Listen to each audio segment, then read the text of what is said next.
Hello, Durud and Shalom, and Ola. Hola, hola. How you doing? Good, good. President Trump just came up with a lot of new statements that are relevant to the current situation with Iran. So I saw a few of them, but I haven't seen all of them. But I did want to go through them with you guys and see if we could get an understanding of how things are going based on these new statements. Um, Guys, in the chat, please keep the comments coming because I want to see what you guys are thinking and saying as well. Trying to make sure that I interact with you guys as well. So I'm going to have my phone right next to me so I could glance at your comments as well.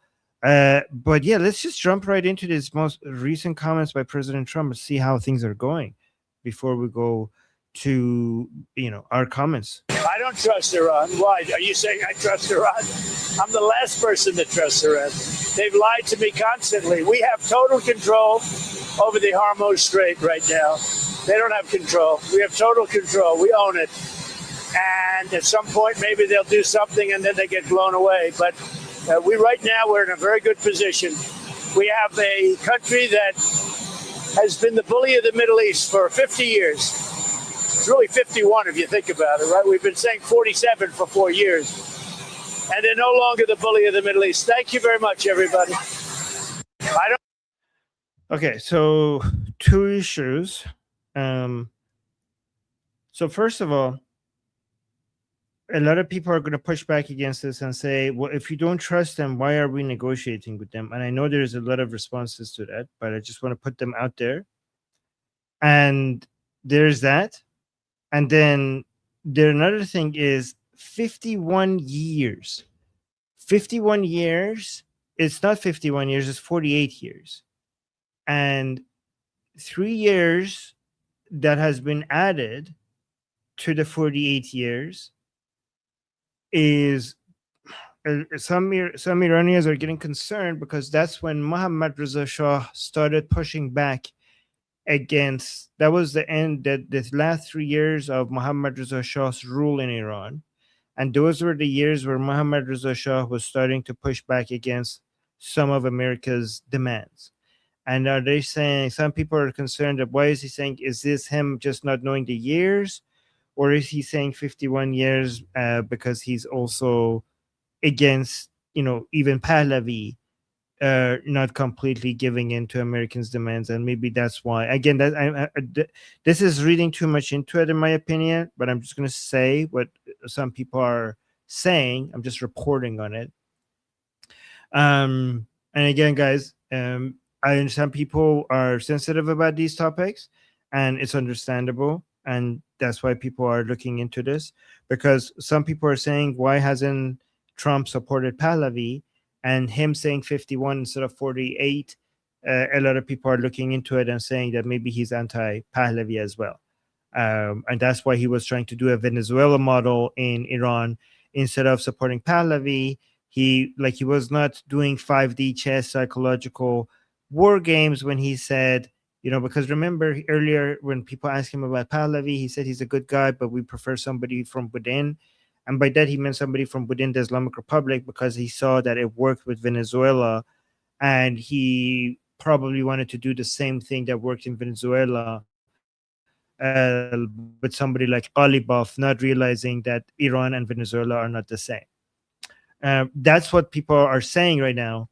That's the analysis that some people are having. So I just wanted to put that out there and see what you guys think about it. Oh, and Monkey just went blacked out. I don't know why. I'll put the monkey down.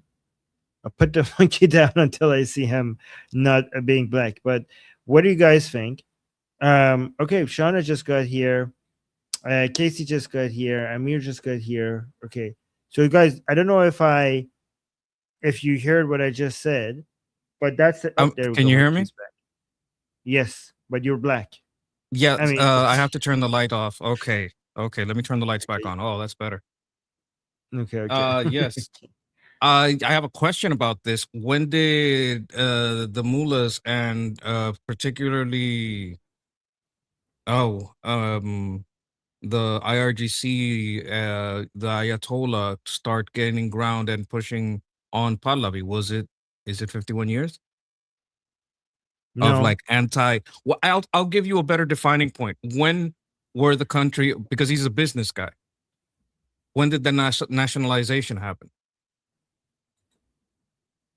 Oh, the Mossadegh Yeah, when did that happen? was way before. Okay, then I don't understand. Yeah. Unless Yeah, I don't you understand. have Vance and Giuliani pushing Mac. Yeah, there you go. That could be it. That could be. Oh, see, That's about as Shauna's saying retarded that. as a separatist, Mhm. right? Oh yeah, I mean, they're a communist Islamic cult, so it doesn't get worse than that. That's actually worse than the Islamic Republic. And Shauna's saying that's what I think, Armin. I think he wanted a Venezuela model. Monkey, do you think that there is that President Trump looked at his success with Venezuela and he thought like he was so impressed by how successful that was, and that's why with Iran he also thought that this could work with Iran as well. We'll just get somebody from within the regime to work with us instead of completely toppling the regime, and that's a cleaner way to do it, and it worked in Venezuela, so why can't it work with Iran? I can't tell what he would have wanted at the start, but if you still believe that now, I think he's retarded. Do you think now is it possible that now he just wants out? He's tired of this and he's just like, let's just get out. Is that possible? To be honest, I would just ask him, what do you mean 51? Are you against the Mohammed Reza Shah, Nixon's friend? The guy that was on our side? What are you talking about, 51 years? That's what I would ask him. Yeah. Yes, you're right. Why, like, these reporters are not doing their job properly? Like, why are they not asking that? Maybe they Oh, are fun against maybe they agree with that timeline, so they won't question it. I don't think they even know. I think they're not as aware. But yeah. You think they're like a deer in the headlights when he said that? They're like, what? Yeah. I think these people just come up with pre-prepared questions and they don't know their history and they're just like, let me just knock out these questions. They're not as aware. We had an example of that yesterday, right? Where the guy asked, "Oh, they're about to attack. How? What? What are you talking about? They're about to do what now?" I don't know. That's just what they say. They're not very prepared. Yeah, exactly. Yeah, you're right. Funson is saying, don't forget to like the stream. Thank you, Funson, for having our back like that. I see so many people in our chat reminding other people to like the stream. You guys are awesome. Thank you. And also, Ancient Anderson just got us a GOAT trophy. Guys, the GOAT trophy is pretty awesome. Every time somebody gets that, it looks pretty good. Now, the real question is, do you get it or does your GOAT get it? I know he's around there somewhere. Yeah, he's. Oh my God, yes. He's got a little trophy. You can share one for you, one for him. Yes. Oh yes. Oh, somebody's saying. Oh, Nika is saying, Armin, don't forget to show them the video. Yes, thank you, Nika. I'm gonna show them. So look at this. Nika is telling me in Persian that Armin showed them that video from Ghani. Okay, Nika, I had some other videos that I had to. What is it? But because Nika is asking me to show this other video, I'm gonna do that first. Okay, so you guys know Ghani. He's the head of the Quds force of the IRGC. He's basically the replacement of Qasem Soleimani, right? So on the Persian show that we just had, we played a video of his recent speech, and I mentioned on the Persian show, like, oh, I need to show this on the English channel because it demonstrates that what I'm telling you guys is the truth. Because remember, guys, I keep telling you guys that the goal of the Islamic Republic is global invasion, like global takeover, right? And people think that we're making this stuff up, like, and we're exaggerating these things. I'm like, no, we're not exaggerating these things. We grew up in Iran, and this was told to us like all the time in our school, on our TV, on the walls, everywhere, all the time. I told you guys that the Islamic Republic is revolutionary. Why would they be revolutionary? Why are they revolutionary? The revolution is over. The revolution was supposed to be over in 1979 when you toppled the government that you have a revolution against. Why are you still revolutionary? You're revolutionary. So think about IRGC. Okay, when I have IRGC, remember what the I stands for and what the R stands for. The I does not stand for Iran. The I stands for Islam, and the R stands for revolutionary. What is the revolution against? People think the revolution was against Pahlavi. The revolution was not against Pahlavi because Pahlavi it fell and the revolution continues. The revolution is against the Western global order. The Western global order. And the reason why the Islam part is important is because people think Islam is just a religion. Islam is a world order. Islam is a world order, so that means that it's not in competition with Christianity, atheism, Hinduism, Judaism, Buddhism. That's not what it's in competition with. Islam is a world order, so that means it's in competition against the current world order, which is the Western world order, or like Enlightenment world order, or the classical liberal values, what they call Western imperialism. The same world order that dominated the world started with the American Revolution, not the French Revolution, with the American Revolution, and then took over the West after World War II and took over the world after the Cold War. The current nation state model that is dominant all around the world. And these values are not necessarily dominant everywhere, but it's basically the framework is dominant everywhere, all around the world. That's what they want to dismantle. That's the whole point. So Pahlavi was an extension of that global order. So they had to destroy Pahlavi, remove Pahlavi to gain Iran and spend Iran to then remove Israel because Pahlavi was in their way. So they remove Pahlavi, take Iran, spend Iran. Now Israel is in their way. They need to remove Israel to take over the Middle East and North Africa, to spend the resources of Middle East and North Africa, to then now go for the final boss, which is America, as the head of the current global order. That's the goal. People think we're making this up. People keep thinking that we're making this stuff up. So this is why videos like this is important when they come up, for us to show you this so that you know that we're not speaking out of our asses. Like, we know what we're talking about. This is fresh. This is new. You want to say something? I think you gave me a cold. It was the internet monkey hug or something. No, my question was about the 51 years. Like, would let me from the IRGC perspective, right? I understand that these people are revolutionary. Let's go back. Let's go back to the. This is going to be its own segment. So let's go back to the 51 years after I play this video, okay? Because that was the previous segment. So let me play this. Yes. Yeah. No, that's okay. That's okay. So let me just play this and translate it to you, and then we'll go to your question. No worries, monkey. مسیری که شهدا طی می‌کردند همه هدف‌های مقطعی بوده. Like all the martyrs, their goals that they had, the goals were temporarily goals, like goals, short-term goals for a longer-term goal. Right? اگر یک روزی شعار برادران ما در دوره دفاع مقدس رسیدن به کربلا بود، کربلا هدف نهایی نبود، هدف واسط بود. So he's saying that when we were doing the 8-year war with Saddam, if one of our chants was that Karbala, that we're going to capture Karbala is in Iraq. Karbala was not our final goal. Covering his face. Our final goal. So it was our. Yes. Hold on. I lost my train of thought. Karbala was our final goal? Okay. So, no, I'll remember. You don't need to help me. Okay, let me go back a little bit. All right, let me play this again. Let me go play this again. I'm sorry. It's okay. اگر یک روزی شعار برادران ما در دوره دفاع مقدس رسیدن به کربلا بود. Yeah, so he's saying during the 8-year war with Saddam, if our chance was to capture Karbala was a city in Iraq, so capture parts of Iraq, that was our intermediary goal. It wasn't our final goal. کربلا هدف نهایی نبود، هدف واسط بود.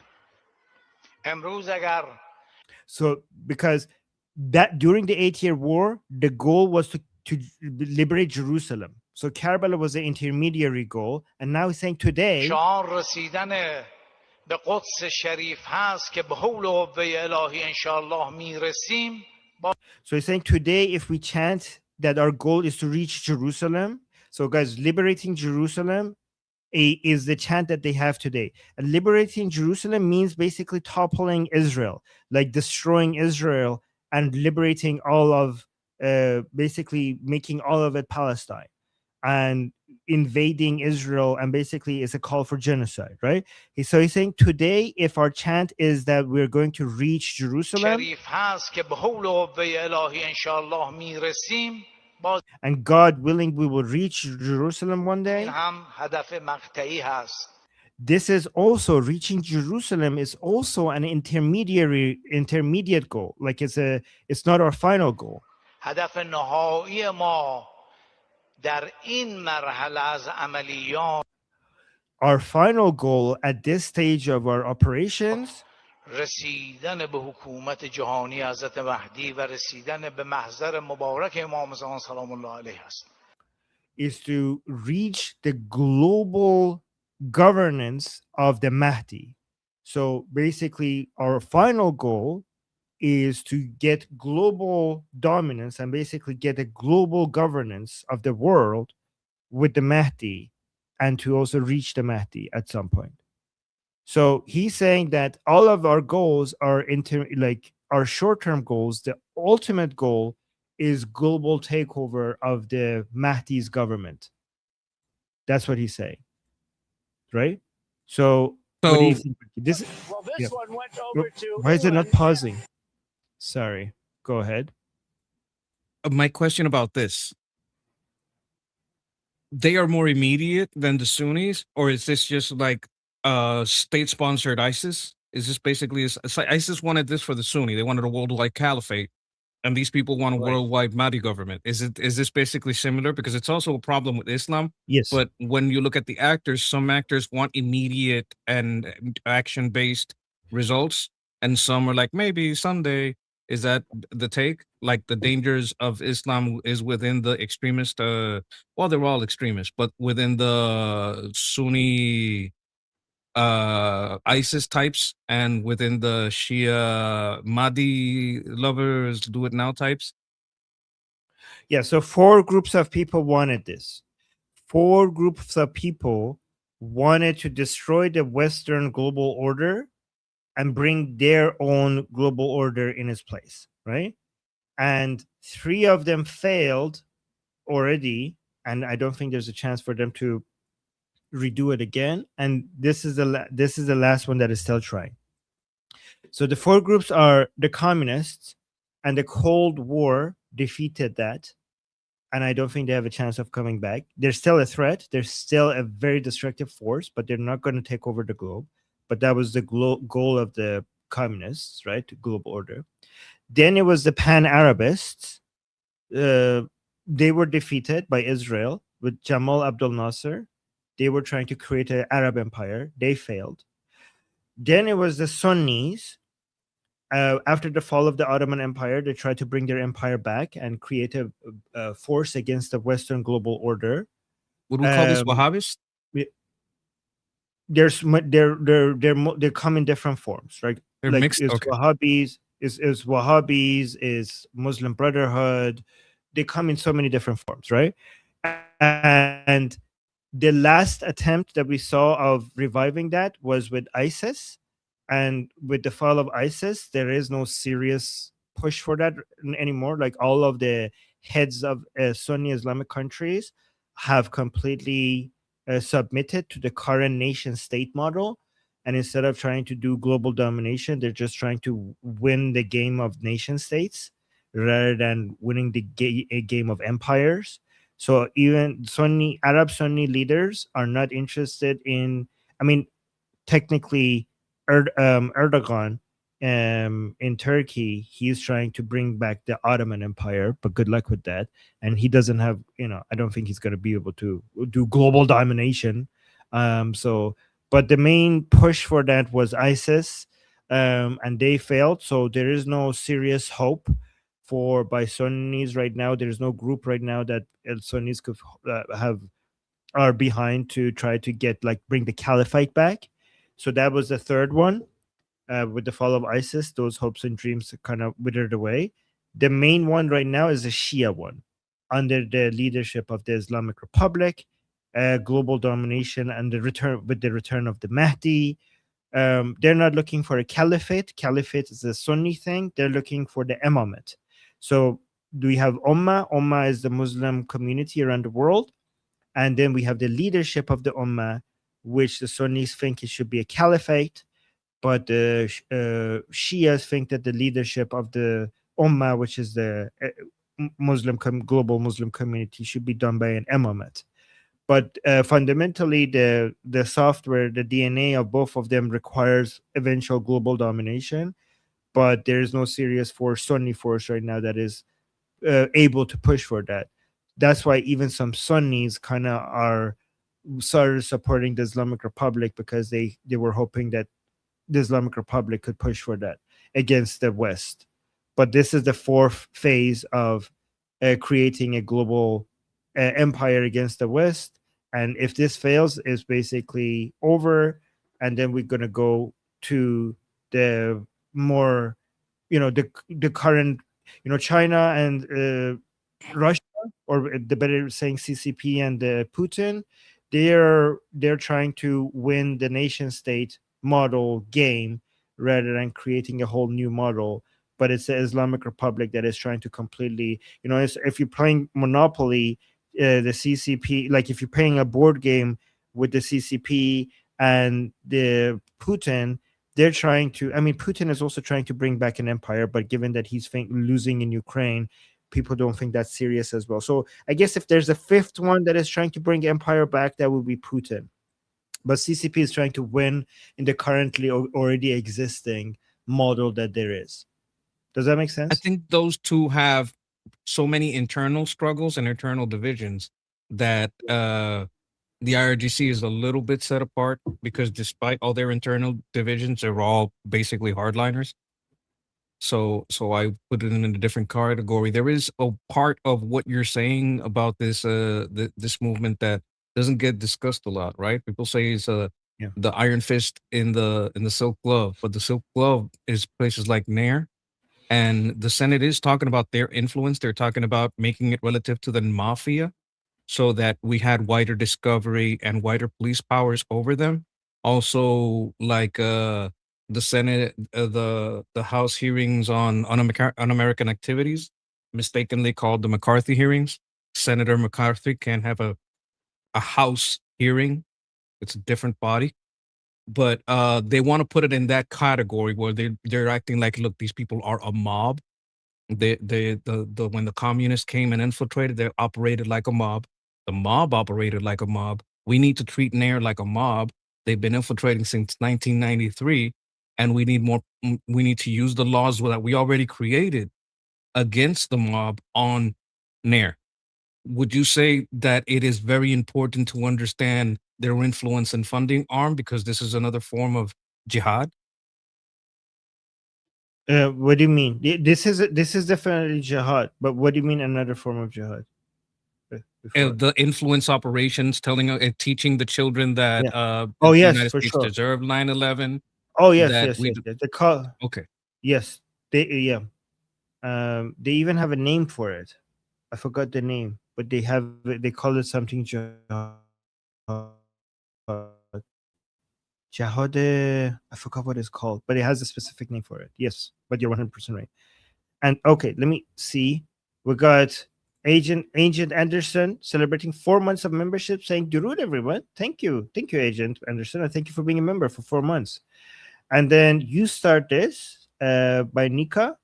Nika saying Armin Sapas Damet Gam. So Nika is saying Armin, thank you, good job, thank you, Nika. Merci Damet Gam, Nika. Thank you for highlighting that, Monkey. And Fit Over 50 just gave us 10 joules. Thank you so much, Fit Over 50. And Auntie K is like, it's Auntie K first today. Yes, you are the first super chat today. And thank you so much. Thank you for always having us back. Thank you, Auntie K.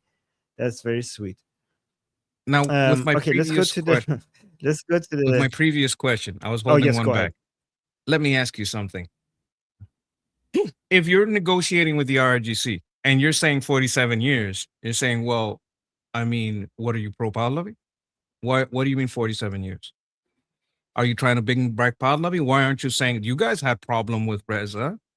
Or why aren't you including it? Why are you only taking it back to my administration? Wouldn't you say that you've had resistance here everywhere? Because when you say 47 years, you're being very specific to me. Like if you want to negotiate, you can't be saying that because every time you say that, you're showing favoritism.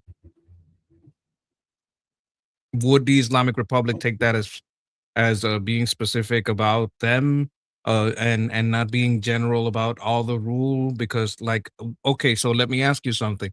After the nationalization, did Reza reverse that? Okay, so I'll answer this, and then we'll go to the next statement by President Trump. I don't, the Islamic Republic already assumes that America was pro Pahlavi, and the United States is just the enemy of the Islamic Republic. So that wouldn't be, and even and I wouldn't worry about how they perceive things anyways, because like we shouldn't tiptoe around their feelings anyways. But no, that wouldn't be their reaction, because from their perspective, Pahlavi was a puppet of the imperialist West, and United States is the enemy of the Islamic Republic and only the enemy of the Islamic Republic. That's their perspective. Okay, then it's just retarded. Yeah, come on. Yeah, okay.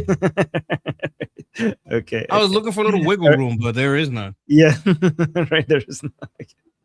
Yeah, somebody should ask him. Though. You're right about that. Fun son with a goat trophy. Thank you so much. I love the goat trophy. It looks really cool in the chat. When I have my phone in front of me so I can see it. Thank you, Fun son. I appreciate you guys. Okay, let's see what President Trump says here. Well, this one went over to England, where it was shown to. Wait, let me see what the context here is. President Trump still says that the Qatari Air Force One was flown ahead because soldiers at the base wanted to see it. Okay, that's not important. Let's go to this one. Oh, okay. You know what happened regarding the threats to President Trump, right? So we talked about it yesterday. So we already know that when President Trump was coming back from Turkey to United States, he switched planes from the Qatari plane to the plane that was traditionally he uses as Air Force One, because they said that there were threats against the President Trump by the Islamic Republic, and the Qatari plane was not safe. Yesterday we learned that was not even he didn't actually go. He like once he switched planes to the traditional Air Force One plane, he actually secretly left the plane out of the view of the reporters through a food cart. They put him in the food cart. Him and some core team members basically went into the cart that they take the food in and out, and he went in there, and secretly they transferred him into a military plane. So there was two switches from the Qatari plane to the traditional Air Force One plane, and then secretly, without the reporters could see, from the Air Force One plane to the military plane through a food cart. And then the reporters on the traditional Air Force One plane thought that the president is on the plane with them. And then when they landed in the United States, they then transferred the president secretly back into the Air Force One plane. And then he came out, the reporters got out, and he came down the stairs from Air Force One thinking that he was on that plane all the time. But he was not. He was on this military plane. So this demonstrates that the threats were very, very serious by the Islamic Republic against President Trump's plane. And there was actually a state-sponsored plan to take down the plane that President Trump was on. And this was just a report yesterday, but President Trump also confirmed it today that this was what's happening. I don't know, guys, did you know about this? Let me know in the chat, because this is a big deal. So let me actually play this. Let me see if this is about that. Any kind of, yeah, okay, let me see what he's saying. Starters. I have a lot of threats. I have a lot of threats that you don't know about. Any consequential president has a lot of threats. Non-consequential presidents don't get threatened. And I think that I'm maybe the most consequential president. There's nobody who's done more than me in a period of almost 6 years. There's nobody. I have a Okay, so some people are looking at this and seeing that this is a sign of strength of United States being able to really being really good at getting this intelligence. They got this intelligence from the Israelis, by the way. The Israelis told the Americans that this is happening. And they were like, some people are like, oh wow, that was a very clever way of protecting the president. Good job, everybody. Some people are looking at this and they're frustrated. And they're saying, why is President Trump still dealing with the Islamic Republic, given that this is the level of threat that the president has to be dealing with? Like, they're saying that this is humiliating, that you have to go through a food cart to switch planes and just end them already. Why, if they are this much of a threat to you, why are you even giving them enough recognition and legitimacy by negotiating with them? What do you think, Monkey? I mean, don't don't threaten me with a good time. I want him to go bomb them. I want him to stop negotiating. Like, yeah, of course. Yes. Why negotiate with them? Yes, they're terrorists. Yes, they're making threats. Yes, they'll try to make good on them. I don't like the only difference between us is that I can't say I like Trump, he's the best president we've ever had, and also say I don't know why he's doing this shit and it sounds retarded. Like I can do both. You could, yeah. I get that. It takes somebody that is not tribal or black and white, that does black and white thinking, to be able to have both of those positions. So I admire you for saying that. Some people are saying that comparing President Trump to President Bush, not everything on President Bush, but at least on one thing. And they're saying, like, look, President Bush threatened Saddam and his sons once, right? He said that leave Iraq in 48 hours or we will come and topple the regime. And then they didn't leave. And for exactly 48 hours later, President Bush did what he said he would do. And he toppled, and the Americans went into Iraq.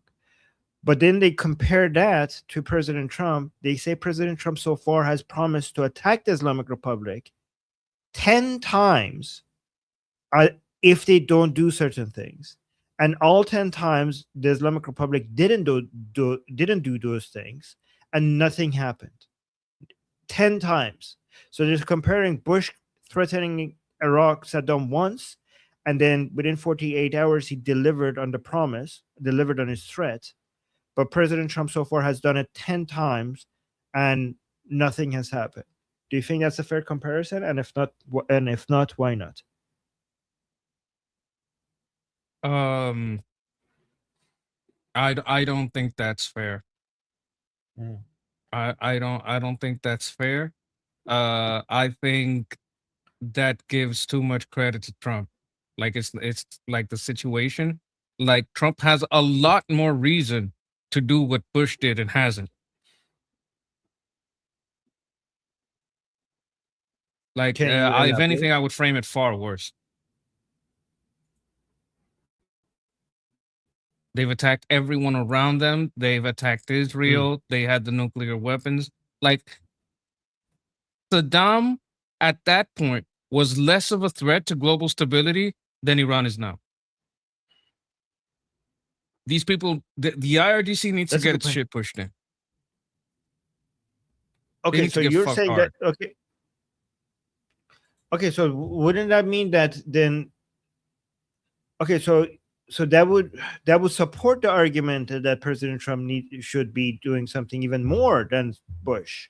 Yes. So you're actually okay. Like, Bush had even less of a reason and did it.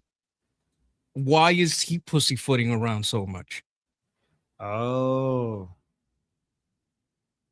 If you compare the Okay. situation that we have with Iran now, or even like at the time when they had about enough for 9 to 11 warheads, and you compare that to the situation when I think it was Colin Powell was saying, "Oh, they have mobile centrifuges in little buses." And if you look at those two situations, who is more likely to do devastation across all of the region? Saddam wasn't as much as a threat as the IRGC is, and Bush didn't pussyfoot around it, right? So, if anything, that gives too much. Like Bush didn't have that. Like I agree that something had to be done about Saddam, but these people are even worse. So I can't do a fair like we have the same situation. No, Saddam was less of a threat, and we like went all in on him. We should have been all in on this guy. But I don't know why, because Right. he's a business guy. He's not like into that. Like at least Bush, he was in the military for 5 seconds. Maybe he gets it. And this guy has been a Democrat his whole life. Like his whole life. If you look at the percentage of his life, he's been a Democrat. What, like 80% of it? So he's too soft. At the time when Democrats were becoming full socialists and had power over Twitter and were canceling everybody during woke 1 and woke 2, right? When the Democrats had all power, have consumed all power, right? Well, he was like a bull in a china shop, necessary. But right now, he's being a pussy little Democrat. Somebody's Adam in the chat is saying perhaps we should patiently wait for November. What do you think about that? You're welcome to do that. But if I am asked, I'm not going to go protest against Trump. I'm not going to vote against Trump. I'm not going to tell anyone to vote against Trump. I'm not going to tell anyone to vote against his candidates. But if I am asked to give an honest observation, that is my honest observation. Yeah, but you are again, but you're against waiting till November. You think that it's not a good idea, right? I think we cannot open the strait. I think maybe you can keep a status quo until after November, meaning you keep the strait closed. I think the problem we have right now is that the strait is closed, but that doesn't mean the no ships are going into Iran's harbors. I would stop any trade that goes from any country within the Persian Gulf to Iran. I would ratchet that up immediately, and any boat that dares enter any Iranian port gets bombed. Not just bombed like we're going to shut your engine, because that means that the cargo arrives. If you're willing to sacrifice the boat, the cargo still arrives. No.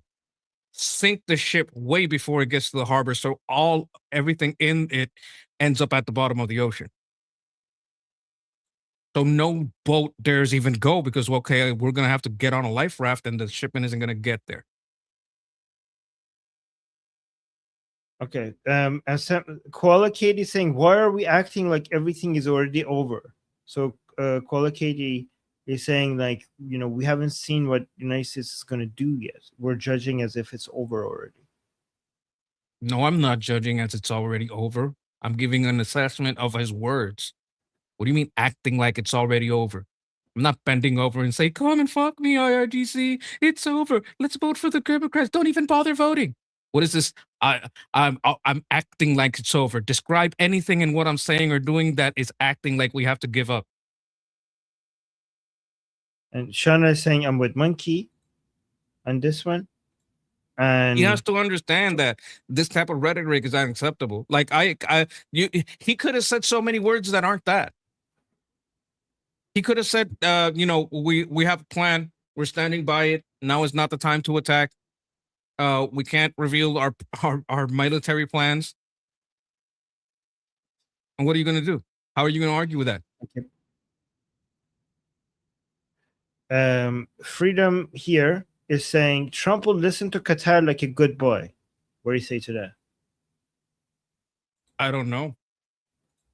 I don't know that he's listening to Qatar. I don't know who he's listening to. Listening to Qatar would be a bad idea.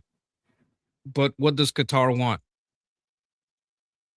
Qatar wants. Why would I think he's listening to Qatar? Because of the financial benefits, because of the plane, because of the financial ties that his family has to Qatar. That's what people think. He's an old billionaire. Like Bill, he wants more. Like people who don't have a lot of money think that a billionaire cares about a couple more 100 million. Monkey, you're Like he's not gonna sell out Monkey's his getting own country. robot. Me? Hello? Yeah, you're getting You hear me? robot, guys. Is it just me? Is it just for me or for yeah? Is it just like, guys in the chat? Write it that. Is Monkey getting roboty for you guys, or is it just me?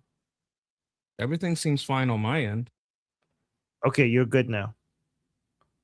Like what I was saying, people who don't have a lot of money or have a medium amount of money think that a billionaire cares about more money. Like, yeah, they want more money, but not as much as they want stability. And if you put in a framework that creates instability, they'd rather spend money to keep things stable.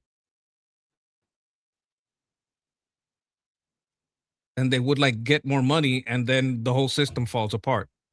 Okay, I get more money and then the IRGC gets more power, they get a nuke, and then my money's worth what? Because all prices are through the roof. I could get like let's say you bribe me with 2 billion now, right? And then I allow the IRGC to take over the strait, and that billion, like the cost of everything goes up so astronomically, and there's so much instability in all the markets that the 2 billion that I got is worth nothing. Like that's just a misunderstanding of how money works and stability in the markets. All right. I just want to quickly say this, and we don't have to argue this forever. But one thing I know about many billionaires is that it's never enough, and that's the reason why I became a billionaire.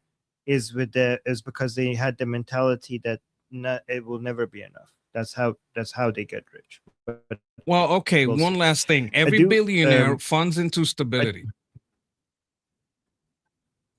Yes. Yeah, and again, from the perspective of many of these Arab countries in the region, stability for them, again, I disagree with them, and Monkey disagrees with them. The current military operations with the Islamic Republic is causing instability, so they want it to be over. But again, that is going to be that might bring you short-term stability, but with the Islamic Republic in power, that brings you long-term instability, if that's what they're calculating. And a piece of good news that we're going to super chat because of it from Noah saying, but actually, I don't know if this is good news because maybe we want the DSA to win in the primary so that they could lose in the general. So Noah is celebrating this, saying DSA lost in Wisconsin governor primary last night. So I just looked this up, and yes, Wisconsin Democrats chose moderate David Crowley over DSA back. That Korean commie Francisca Hong in a tight primary election. This was yesterday. Crowley now moves forward. Crowley now moves forward as a Democratic nominee for governor in the critical midterm swing state. So is this a good thing or a bad thing? Didn't we want the DSA to win so that they could lose in the midterms? I can tell you how it's a good thing and how it's a bad thing. It's a good thing in that it is more likely more Democrats are starting to side with the SAVE Act. Like this is a governor. It's not a senator. But the more governors that are for the SAVE Act and support the SAVE Act, and the more senators and congressmen that support the SAVE Act, the better chances that it can be passed in that small window. So that's kind of a positive there. And the other thing that's going on here, because any cheating would be in favor of the DSA candidates. So if they're against cheating, they're against the DSA.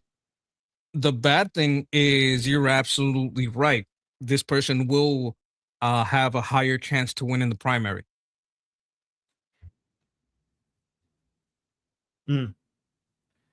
Yeah, so that's the bad part, unfortunately. Let me actually close some windows because I think my computer is freezing. But here, guys, let's get an, what I told you about President Trump, the security stuff. Let me actually get a quick update for you guys so you guys know what happened. Welcome back. President Trump says the U.S. has total control over the Strait of Hormuz. It comes as new details emerge over the reported Iranian threat on the president's life while he was at the NATO summit in Turkey. Chief Foreign Correspondent Trey Yingst joins us live in Tel Aviv with those details. Hi, Trey.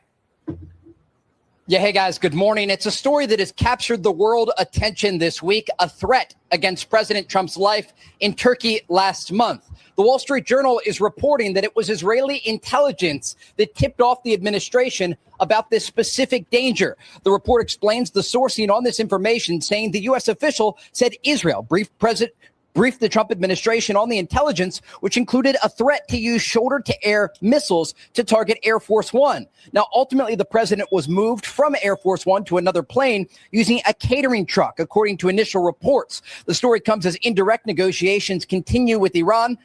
Look at that. That President Trump is in that. This is a video.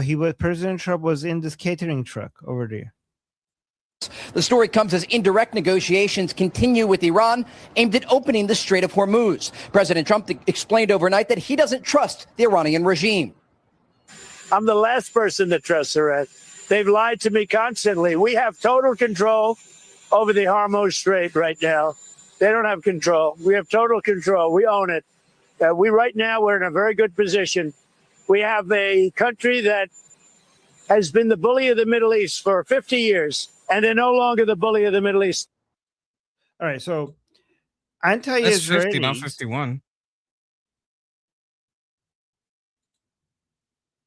yeah, anti-Israelis are talking about this assassination attempt, and I think you guys are now experts of. You should know what they're going to say, right? You guys know what they're going to say. Okay, let's go. Yeah. So, guys, what was the source of the intelligence that Trump is going to get assassinated? It was Israel. So the Jews made up an assassination by the Islamic Republic. The Islamic Republic doesn't want to assassinate President Trump. The Jews are making it up so that they could get President Trump to escalate military operations against the Islamic Republic. Obviously, that's going to be the narrative. So let's see. Today, Trump was in Ohio at the Patriot Games, which is something I believe the government's putting on for young people. And during the event, the Air Force actually intercepted an aircraft which was flying in restricted airspace over the games. And this is the fourth aircraft in the past month where this has happened. There were 3 aircraft intercepted by the Air Force in Bedminster, New Jersey over Trump's golf course in July. I don't like it. I don't like any of this. I don't like that people are talking about Trump getting assassinated. I don't like that the Air Force is launching flares, trying to divert aircraft from above Trump's golf course and the Patriot Games. Because what it's looking and sounding an awful lot like is predictive programming. That's what it looks and sounds like. And I know that's conspiracy talk. I know that's speculative, but that's what it looks like. It looks like they're getting ready to drone strike Trump. I believe that's what it looks like. It's either going to be a missile. It's going to be a one-way attack. Wow. So he's actually saying that they're creating the narrative that the Islamic Republic is about to attack President Trump, and then they are going to do it themselves. I bet you they're saying that Israel is going to assassinate President Trump themselves to then get the United States to, I don't know, maybe drop a nuke on the Iran. That's what they're going to say. It's getting ridiculous. I couldn't help but laugh for a second. I had to stop myself. It's getting pretty ridiculous. Don't stop yourself. You know, if you have to laugh, just keep your mic open. It is ridiculous. Yeah. Drone. They're going to take them out, and then they're going to blame it on Iran. And Iran is going to deny it. And then they're going to say, well, it was a rogue element in the Iranian Revolutionary Guard that didn't want peace. The moderates like Pezeshkian and the others were betraying the revolution by making a peace agreement with the United States without getting everything they wanted. And so those so-called hardliners in the IRGC, to draw the United States further into the conflict and keep the war going, took a shot. And who knows, maybe it'll be successful, maybe it won't be. That's what it looks and sounds like to me. I get very, very uncomfortable. I feel very disturbed when I hear these rumblings, when I hear whispers of assassination plot. Because like I said, what that looks and sounds like to me is they are priming the pump. They've done it before. They seed the idea in the unconscious or the public consciousness so that it resides there in your mind. And then when the unthinkable happens, we call upon the memory and it's not so unthinkable. Okay, Oh, we well, they stop a were second? saying, oh, yeah. You know, There's when only it 5 happens, more when seconds. it happens, people Okay. will say, oh, yeah, well, you know, it's those Iranians. They've been trying to kill Trump since 24. I read about that in the Times. I saw that on the nightly news. They've done. All right, go ahead. Let's finish. What is he talking about when he said they've done it before? Like they've tried to assassinate Trump before? They've said and seeded an idea and then it didn't attack themselves? What is she talking about? He's talking about Israelis killing JFK, of course. That's what they think. Is that what he thinks? Oh, yeah. I've heard that on the left, but I haven't heard him specifically. Oh, like that might be a yeah. mistake for him. Oh, I did yeah. not know that. Okay. Yes, yes. There's a lot of anti-Semites that don't go that far. I thought he was maybe one of these, you know, allegedly high IQ, though that's a low bar anti-Semite. You understand what I'm saying? Yes, no. Yes, yes. Okay, yes. if he thinks that, if that's what he's hinting at, they he can go think, to an extreme when it's very long ago. Hard to prove. They think JFK was standing up against Israel, and that's why he had to be removed. That's what they think. But then the files were released, and the only thing they had about Israel is that they tried to help. I mean, yeah. I mean, obviously they're full of crap. Never let facts get in the way of a good conspiracy theory, right? True, true. My concern is that something might actually happen to President Trump because, and then these people are going to come and say it was Israel, when it happens. Look, that would be the best case scenario if you think Trump advance won't retaliate. No, but yeah, they're going to retaliate, but they're going to think that these people are going to be like, this is exactly what Israel planned for attacking President Trump and then making it seem like it was the Islamic Republic. And then the United States is going to retaliate hard against the Islamic Republic. And Israel is going to get its way one way or another. That's what they say. That's what they think. So like a sacrificial president? Yep. And it's going to be JFK all over again. So JFK wasn't cooperating with Israel and they removed him. Trump is now, Israel is trying everything they want, everything they can to get Trump to go all out against the Islamic Republic. And so far, like as far as he did, they worked with him. But eventually, if he doesn't go all out, then they're just going to remove him and use his death as a way to get the remaining part of the United States to just do their job. Okay. One way or another, Israel gets what they want. That's what they think. I know. So, of course. Yeah, I mean, you know what it is? It's an unfalsifiable claim in there, you know, because if whatever you say, like, how could this be true? Like, if you keep giving them facts, they will come up with stories as a way to make it an unfalsifiable claim. Like, there is no arguing with these people. I'm with Comrade Shifty here.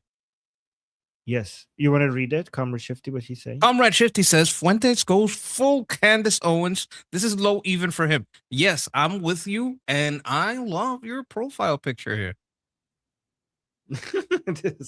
Comrade Shifty is the only communist that we like. Okay, because it's a cat. I wonder if that's only Chairman it's a Meow. fluffy cat. Okay, if communists come in, yes, this is the only way that we can tolerate communism. If they come in forms of fluffy cats. Okay. Yes. I know. Oh, it's anti-commie. Okay, it's anti-commie. Okay, even better then. It's even better. Okay, that's funny. Oh, we got Shauna with a super chat saying they always do what they blame us Israel. They always do what they blame US and Israel of doing. He is the one planting false thoughts and planting subversion ideas. Yes. He's saying like, Yes. oh my God, yes, Shana. He's saying like they're doing these things so that they plant this in your mind. So when it happens, you think that okay, it was Islamic Republic. But he's doing exactly what he's blaming the Israelis on. He's planting this in your mind so that when and if an assassination happens on President Trump, he already planted this false thoughts, people thinking that it was Israel. Israel did it. You're right, Shana. This is When projection. this happens subconsciously, they call it projection, like he's projecting himself onto other people. Like some people, they Yes. have these thoughts in their head and they say, you're thinking this and this and this. No. This is what you're thinking. Don't project on me. But he's consciously projecting, he's consciously doing it. I don't think he's doing it accidentally. It is a form of projection, though. Right. Malicious, purposeful projection of your ideas on another. Okay, so here's a question that reporters ask President Trump. They ask him, like, okay, so if you switch planes, the reporters were still on the plane that was in danger. So they were saying, like, they asked him, like, how come if it was dangerous for you and you left it, you went on the military plane, what about the reporters? Wasn't it dangerous for them? So let's see how he responds to that. And I have to do what they say. Well, I don't know. I think actually the plane that I flew on was at greater risk. I think it was at greater risk because that would be the plane I think that they would be more likely to go for. Okay, so the reporter asked, why was it too dangerous for you to fly on Air Force One, but not for the press? And President Trump saying, the plane, okay, I don't know. I think actually the plane that I flew on was at a greater risk because that would be the plane they would be more likely to go for. So, I mean, if they knew which plane President Trump is on, he's right.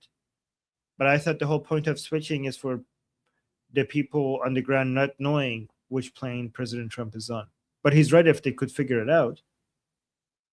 I think this is a lot of self-interest because that's still White House staff, that's still Secret Service staff, that's still U.S. Air Force pilots that would be harmed and coming into harm's way. I mean, it's not like they're flying the plane. Like it's not just reporters in there.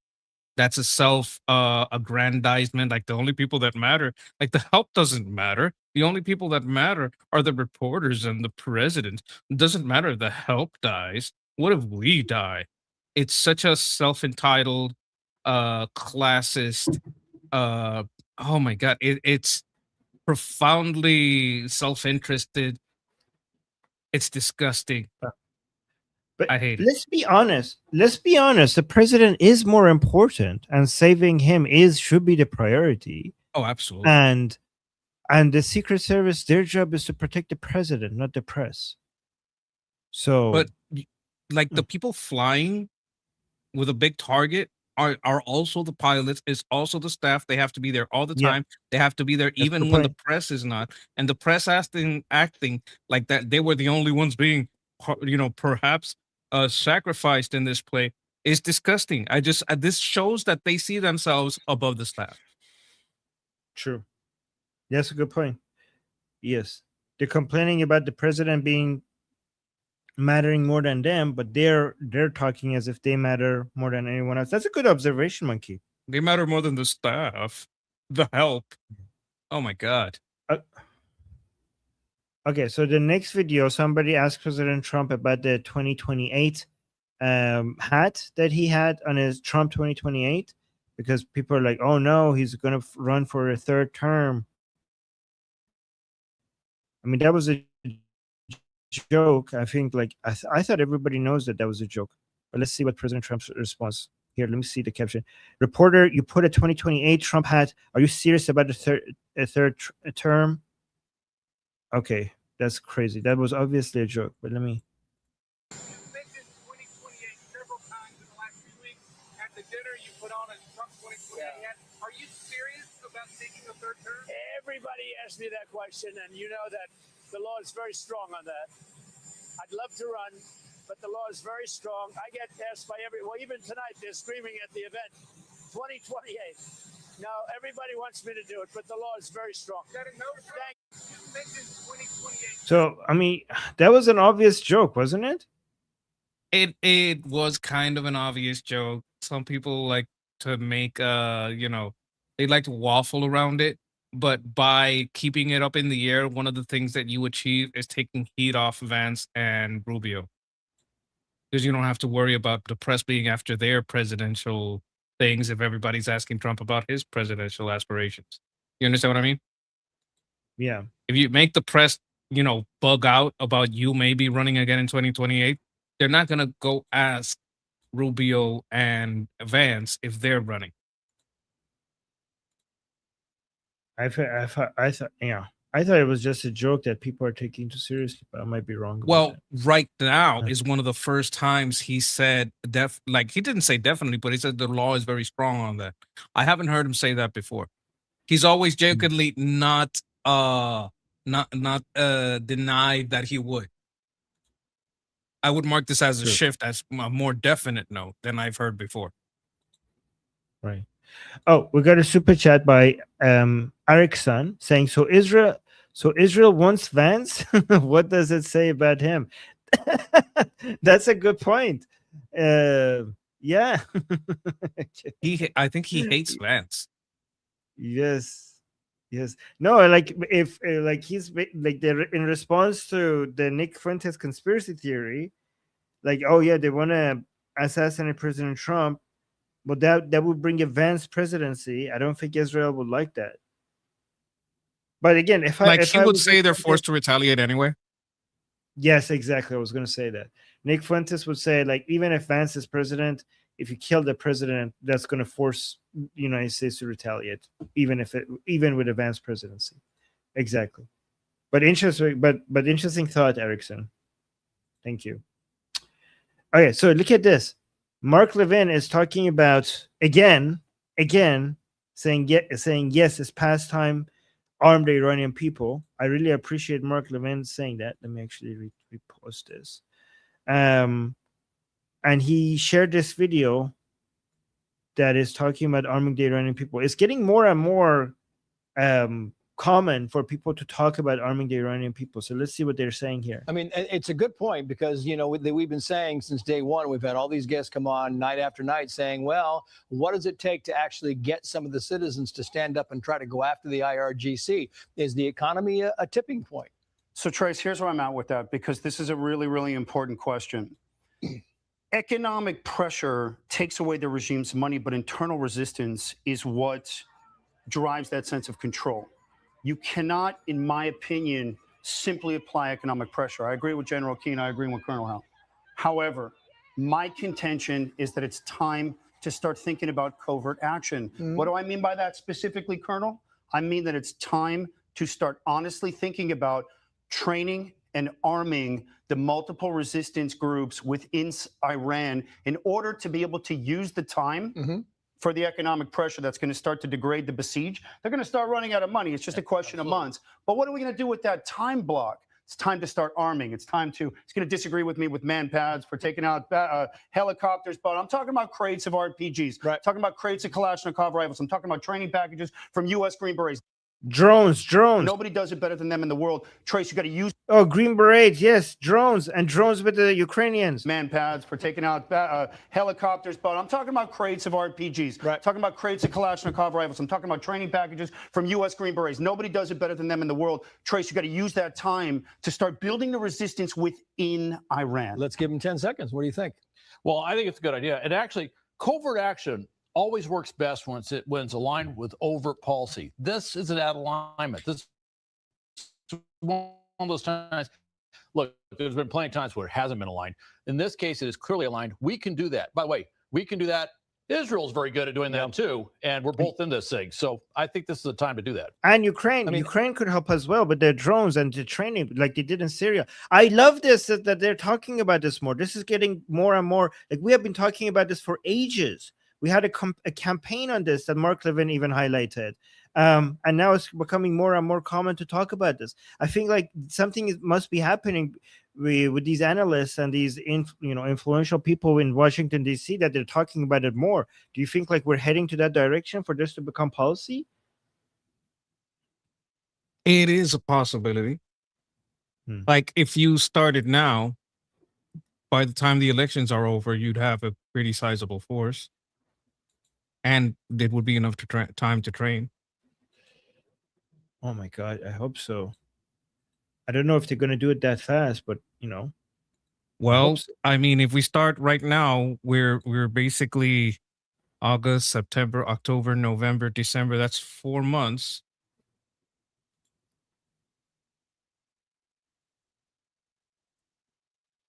I mean, you could definitely do something. I don't know if you could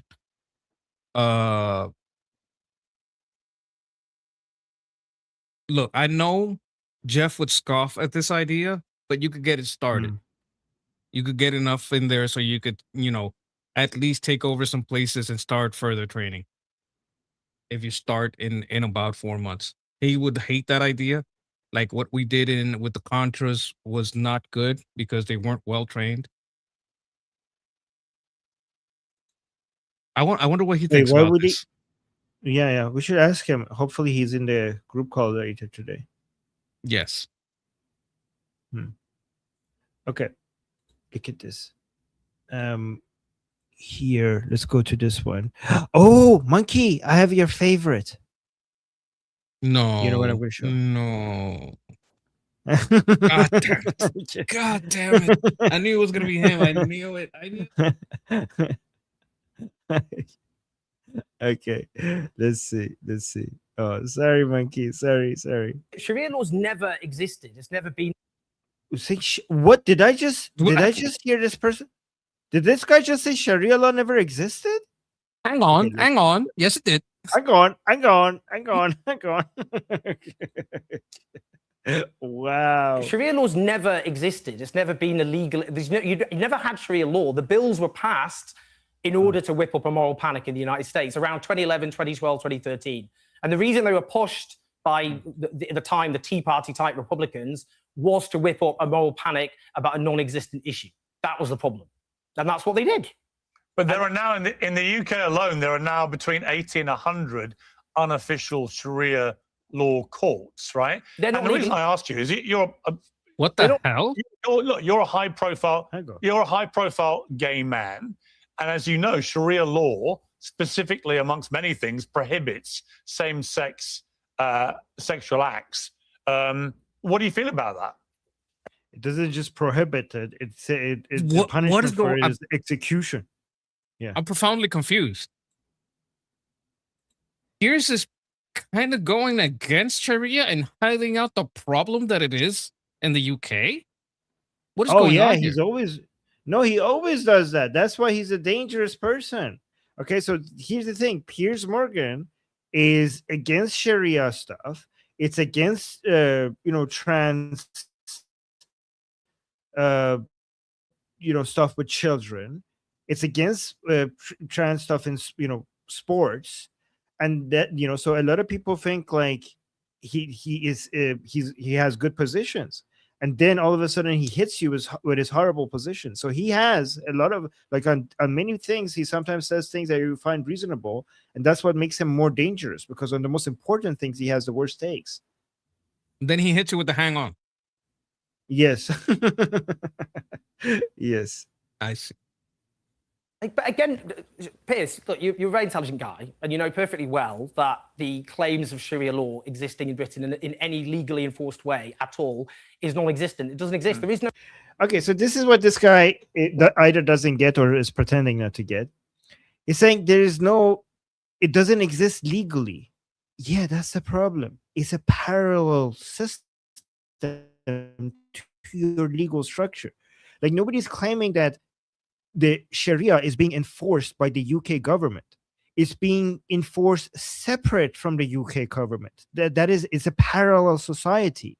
Like, look at this. Look at this, what he's saying here.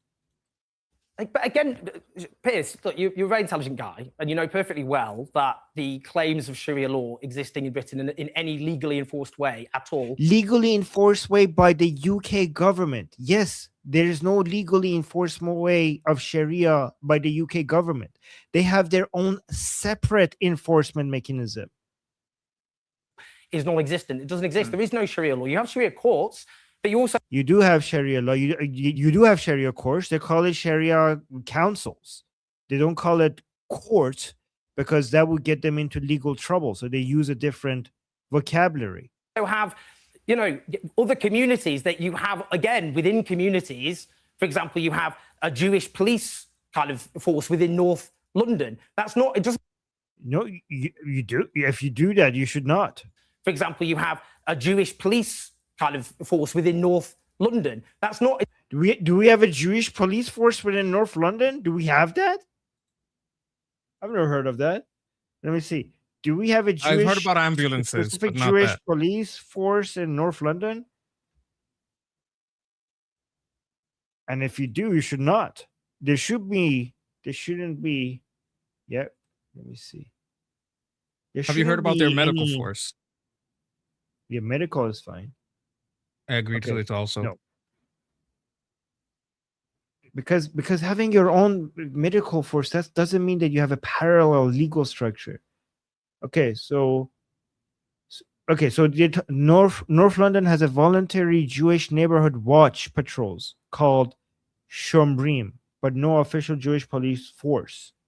Okay, so do these patrols, are they just maintaining security, or do they have a legal code that they're enforcing Jewish laws with?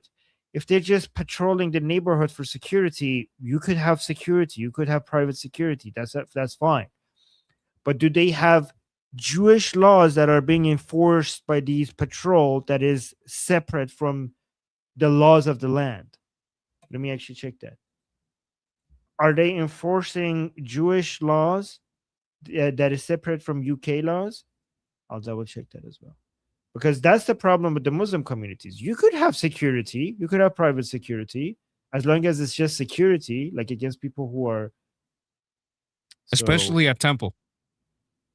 Yeah, because having security doesn't mean... Having a security doesn't mean... You know, if especially Jewish communities need to hire security because of Muslims. Okay, so no, Jewish laws are not enforced separately in North London. Okay, so no. So that's a false analogy. This guy is using a false analogy. Not only Jews having that, security is not a separate legal system. But yeah, go on. most security forces are going to be under, unless you're doing it like specifically Jewish security force, probably have like an anti-discriminatory framework. So you would not be able to have a security force that had no Muslims that could then basically lay out the security routine for the temple for it to be better breached by having inside information. You understand what I'm saying?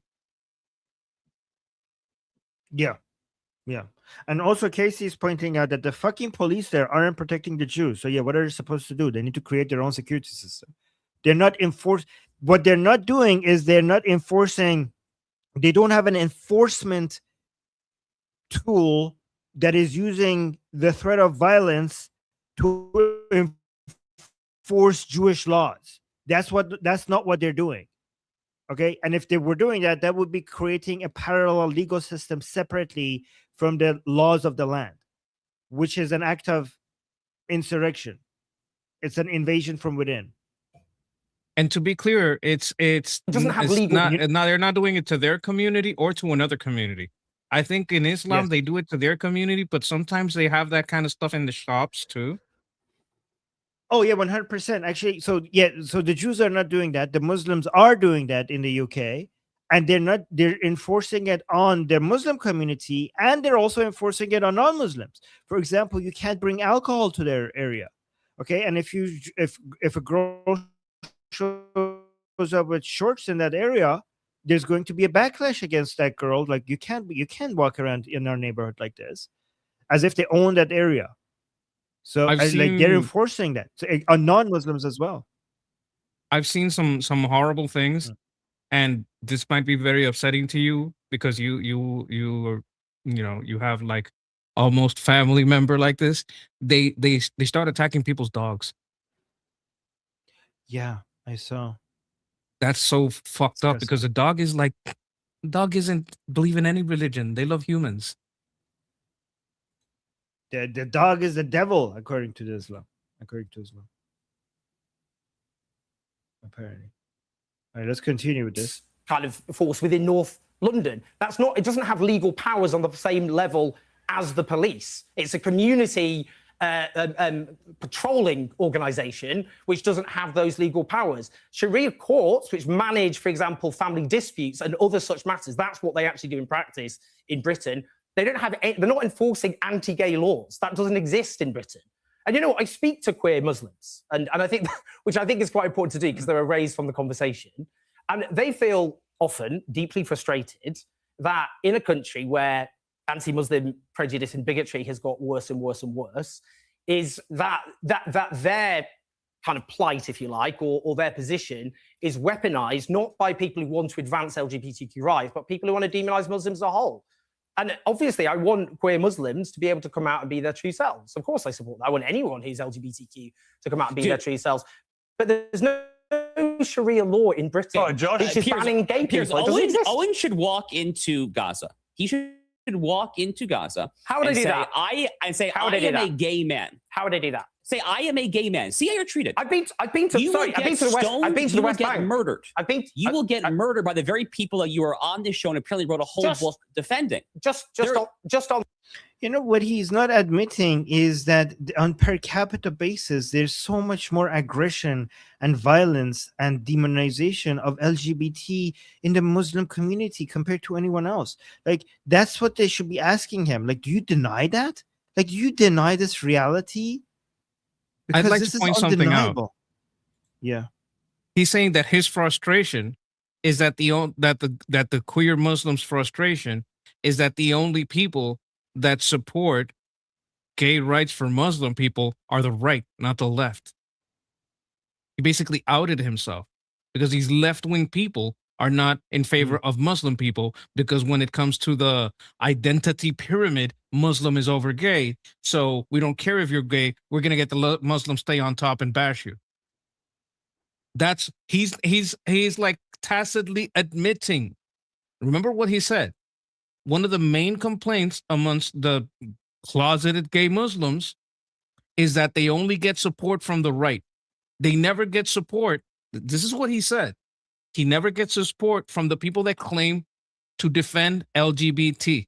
Because when it comes to a left-winger defending LGBT, if they have to defend Islam or LGBT, they'll defend Islam because there's more of them and they fight harder. Yeah.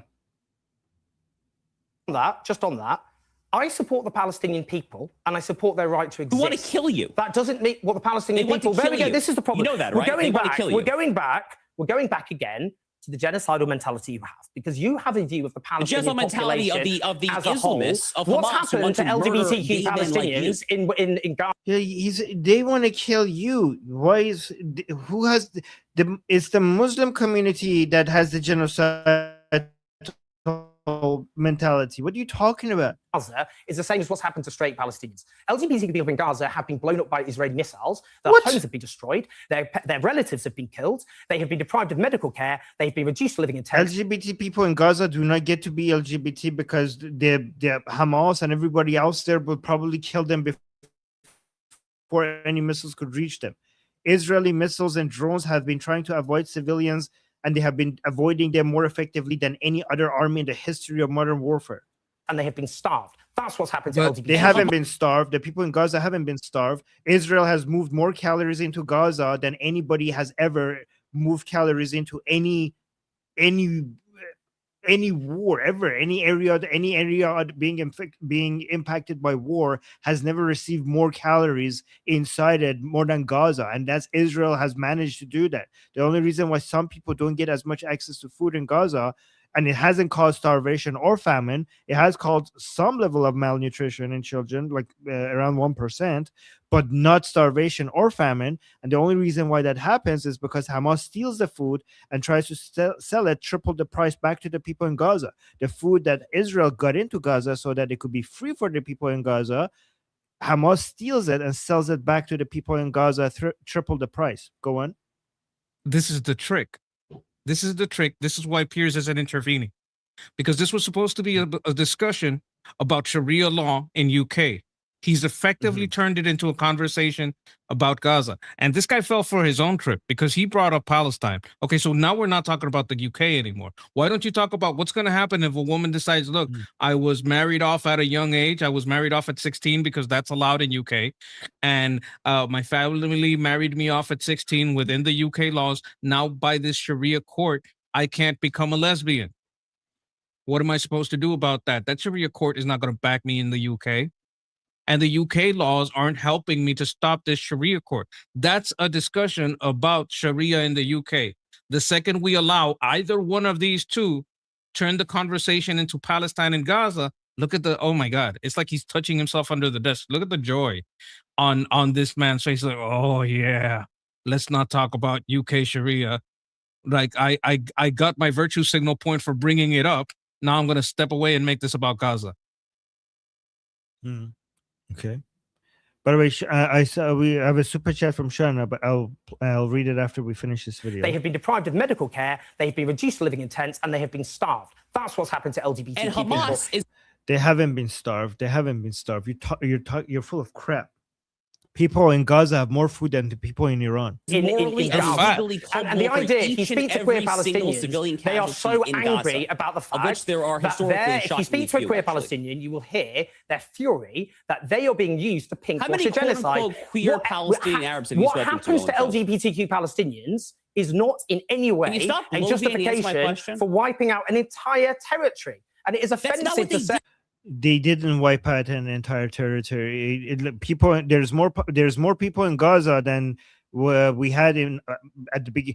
After October 7th, there were less people in Gaza than there are today. The population of Gaza has grown since October 7th. Hey, we've already The been over this. LGBTQ people We've should literally been support over this. wiping Gaza from the face Even of the earth. peers And- agree that they are because not that will advance LGBT. They didn't wipe out Gaza from the face of the earth. If they wanted to do that, they could do that in one afternoon, and it's really easy for Israel to do that, and they haven't done that, and they don't want to do that. LGBTQ rights. It's they're not doing ridiculous. it. Do you think this is about LGBTQ rights? What's happened to Gaza? Do you think that? I didn't even hear your dumb question. What was it? I said, do you think that Gaza being wiped off the face of the earth has been done to advance the cause of LGBT? Gaza has not been wiped out the face of the earth. What the hell? What world do you live in? Gaza's population is more than ever before, more than the beginning of all of this. When did people in Gaza have more food than people in Sudan, Syria, Iran, and Yemen? So what are you talking about? But I'd like to point out two things. Number one, as far as I know, people from other nations that were sent, other Muslim nations that were sent on humanitarian aid missions to Hamas came back saying, they live better than we do. Why are we sending them money? Why are we sending them aid? They live better than we do over here in, I don't know, Azerbaijan, Syria, wherever it was. Like, I remember the report. I don't remember these specific countries, but countries sent to Hamas to aid with the Hamas plight came out saying these people live better than we do. This might have been before the war, but they have said that these people live better than we do. Why are we giving why is my state giving my taxes to these people? That's number one. Number two, did you notice that Piers removed himself from the conversation, abandoned the point of Sharia in the UK, and left these two to argue about Gaza? Yep. Okay. Yeah. Exactly. He's not on the screen anymore.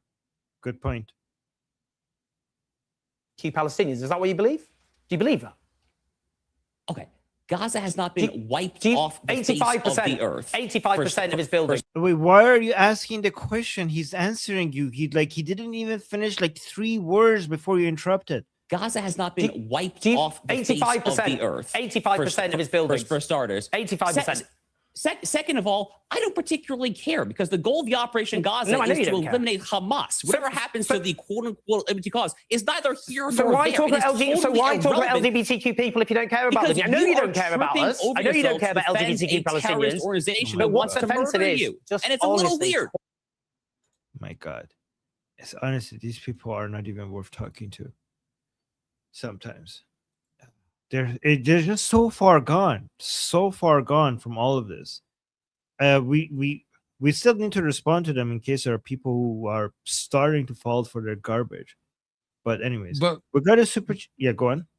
I was gonna say, like, the whole point of that was peers getting to step in, say, wait a minute, we do have a Sharia court in UK problem, letting it become about Palestine and Gaza. Did you see the face of like ecstasy that he had when it was the guy that's supposed to be arguing, against UK laws in Sharia laws in UK, got off track to the Gaza Palestine debate? He just closed his eyes, had a look like he was touching himself under the desk, and then stepped back so he could fap in privacy and let them go at each other with no mediation.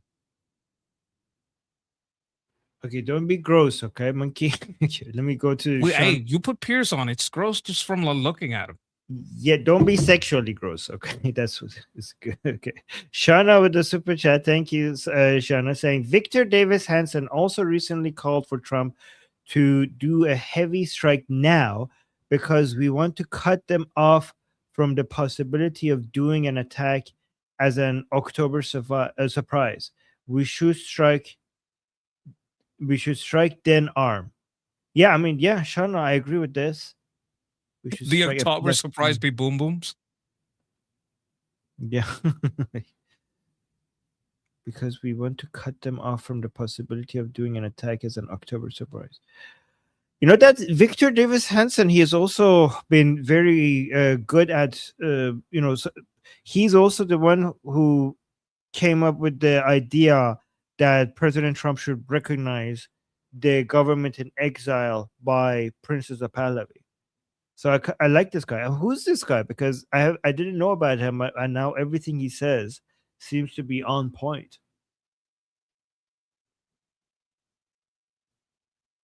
Yeah, but I like him. I don't know who he is, but like recent videos and Seems takes great. of him, I like him. Yeah. All right, and then we got Vidur. Thank you so much for the super chat, saying they don't have legal power. You bloody idiot. These people do not care.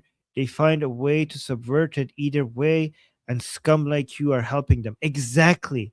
They don't have legal power. Like, oh, okay, let's not enforce our Sharia because because legally our Sharia is not being recognized by the government. Like, as if that's going to stop them. Vidu, you know what that sounds like? And like, if I say like, hey, drug cartels are a big problem in Mexico, and somebody says like, no, they're not. No, they're not. Didn't you know that drug crime is illegal in Mexico? Didn't you know that having a drug cartel goes against the law in Mexico? That's what guys, doesn't that what that sounds like? When we say there's Sharia courts in UK and Sharia is being enforced in the UK, these people say like, nope, because that's not legal. There is what they're doing is not the law. And like, it's basically like saying drug cartels are not a problem in Mexico because it's not legal. Right. There's no robberies. There's no shoplifting because that's not legal. Did you know that? Didn't you know that's not the law? Wow. Okay. Thank you. That's a good point. Yes. And then Fit Over 50, thank you so much for the jewels. 10 jewels. Appreciate you. Thank you. All right. Let's see what General how do you say his name? Keen? Because there's a General Kane and then there's a General Keen. And we have to make He's sure about we to don't say mix it. them up. Yeah, okay, you're right. But, for our viewers to understand here, the president's airplane flies in an air defense bubble the entire time. And that aircraft is absolutely protected wherever that bubble is. But if they had a credible threat and a plan, they're not going to take the chance to wait on that air defense bubble. And they did, obviously, the intelligent thing and move the president off the plane itself. Yeah, but that plane obviously still flew in that air defense bubble and was protected. Yes, understood. But they likely disrupted this plan. But, for our viewers to understand. Okay. So there's that, but here's something more interesting. Aaron, you had something to say about that? Because this is how did they disrupt the plan? Like if if everyone that thought that the air president was in that plane was going to attack that plane, and the plane didn't attack, that would mean that the person that was leaking the president's location knew that the president moved locations. And that's why the attack didn't go, because he wasn't there. That means that the leak is very high up, because it would have to be someone that knew that the president moved locations. That's why sometimes you have to allow an attack, because you don't want the person to know. This is something that happened in World War II with Enigma. Like, we couldn't let them know that we had the codes, so we had to allow some attacks to happen and not warn the people that were getting attacked, because if we warned the people that were getting attacked, they would know that we know the code. You understand? If the leaker that was giving away the president's information knew that he changed planes, and that's why the attack didn't go ahead, that says that the leak was very high up. Do you understand what I'm getting at here? Yeah. That's kind of well, how seriously are we going to be taking this? Do you think that this is all real? Because that would be very concerning if that's the case. Like, Jeff is in the chat right now. Like, what do you think, Jeff? Like, if you move the president and the attack that was going stops, that would tell me that the person that leaked where the president was knew that they moved it. Like, that would be my guess. Like, why else wouldn't the attack go ahead? High up staffer, yeah, someone very high up. I would be very, it's worrying. I hope they got fired, whoever that is. You got to put all that staff that knew on timeout. Okay, well, listen to this now. This is the complaint that people are having regarding the reporters. I mean, you hear Trump on the final leg home from this trip saying to reporters, knowing that they had flown on the decoy plane that was under an imminent threat and that he had not, right? He says, quote, "If I go, you go," right?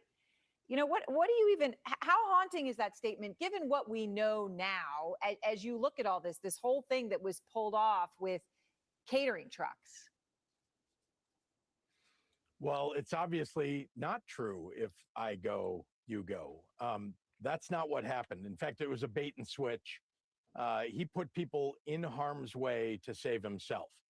That's who Donald Trump is. And he's willing to put our troops in harm's way in the war in Iran, even though he shouldn't have done that in the first place. He's also somebody who obviously, I mean, he slinked away literally in a catering truck while the reporters and his own staff were on a plane that apparently was under threat. Yeah, at his own staff. I mean, it is pretty incredible. And then not only, Governor, that, right? I don't understand what you want them to do. Move all the reporters and the catering staff? Wouldn't that make the enemy know where the president is? Well, Like, you what would do have you- to do it that way if you want to find out who's leaking, because the person who's leaking would have to do it at that point, at that moment, say, call it off. Then you would be able to look at the electronics of everyone and see who sent out a message. I mean, that message could just be one dot. You could send one dot, like the period at the end of the sentence, to a specific number. And if you see a comma, that means go ahead. If you see a dot, that means stop. He's not there. But even if we don't have a leak or anything like that, I'm just saying that just like if there's a threat against President Trump and you're secretly moving him to a military plane, you can't just move everybody, because then everybody would know like where the president is, and then they're going to target where the president is. Obviously, the priority should be like, are these people are amazed that the priority should be saving the president? Is that what they hate the president? They made a point of showing him board Air Force One, so everybody saw him do it. So everybody believed, the reporters believed he was on the plane.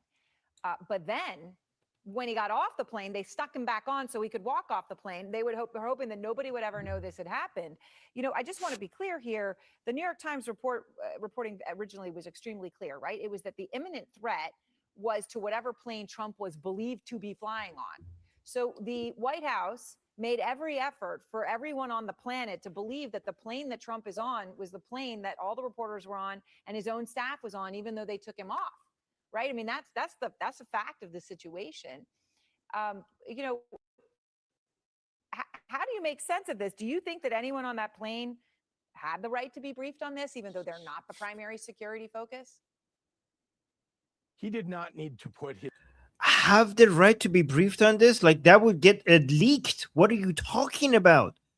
What are you talking about? Like tell everybody that what's happening? Like let the whole world know where the president is when he's under a direct threat of an attack, of an assassination? Have you lost your mind?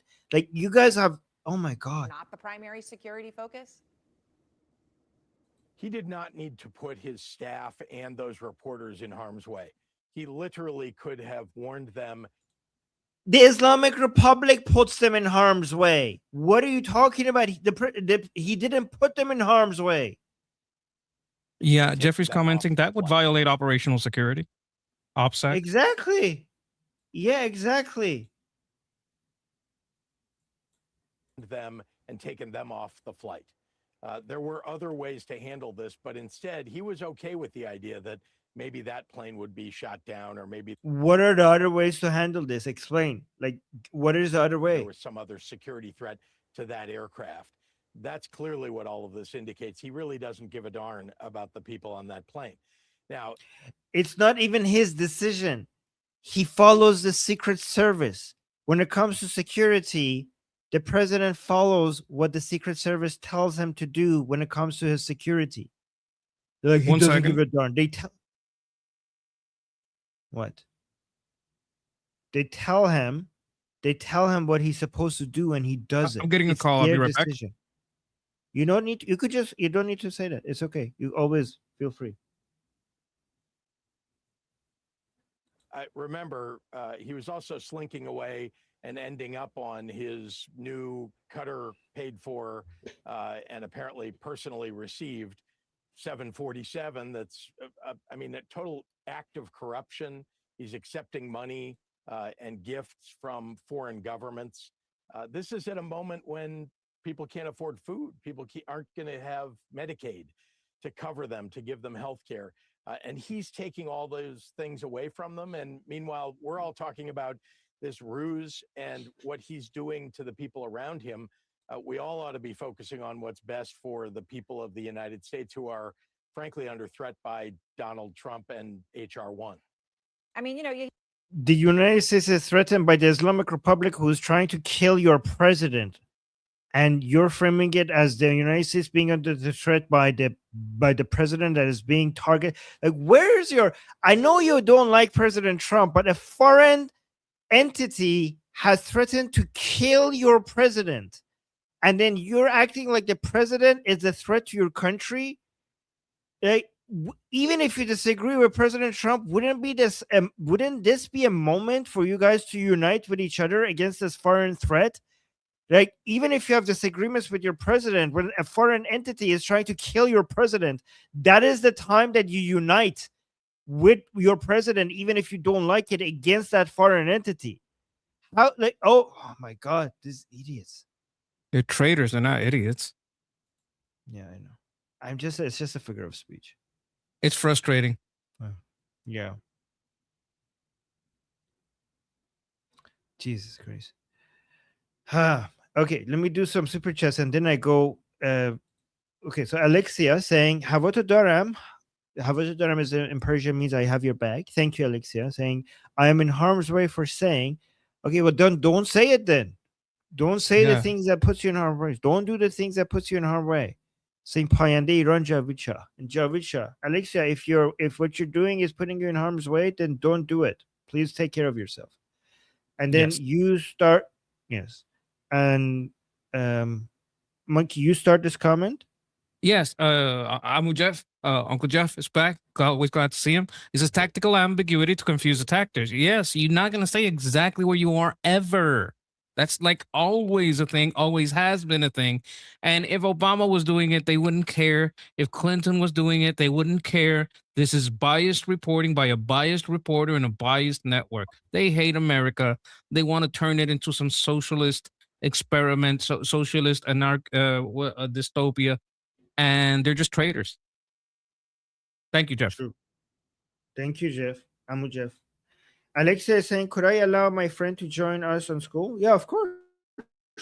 Our school community is open to everybody. So just guys, this is our discussion group.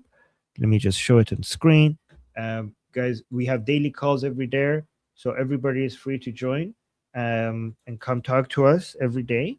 And I'll put the link in the chat for everybody. The link is also in the QR code at the top left. The link is in the description. The link is also in the chat right now. And thank you, Alexia. Thank you. Thanks for the promo. Us. Yes. And okay, let's go over here. And then we have Shauna with the super chat saying, whoever this guy is, we need to primary him. Okay, yes. He's the governor. I forget from where. Governor Pritzker. Yeah. Yes. Is Chicago? Oh, no, I don't remember. Well, is he Republican or Democrat? No. God, no. God, no. Okay.